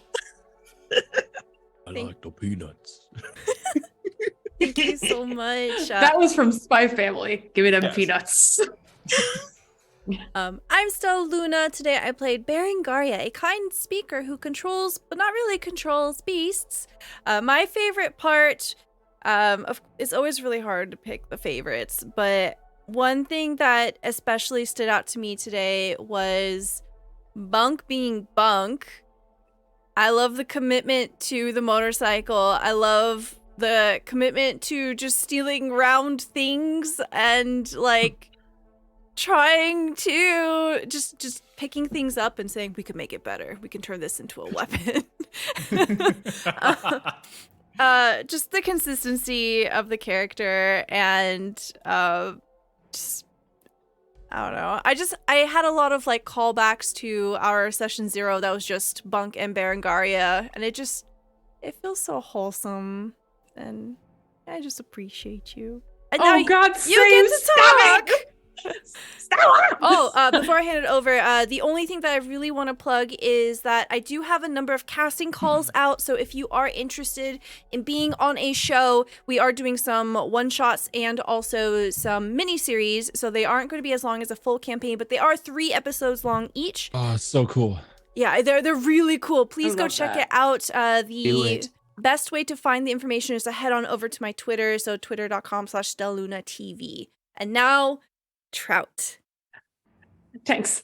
Okay. Hi, I'm Trout. My partner Adam and I make TricksyWizard comics. I'm gonna let Adam talk more about that so I can just talk about the game. I played Bunk, a brash sniper who's on the run from the law.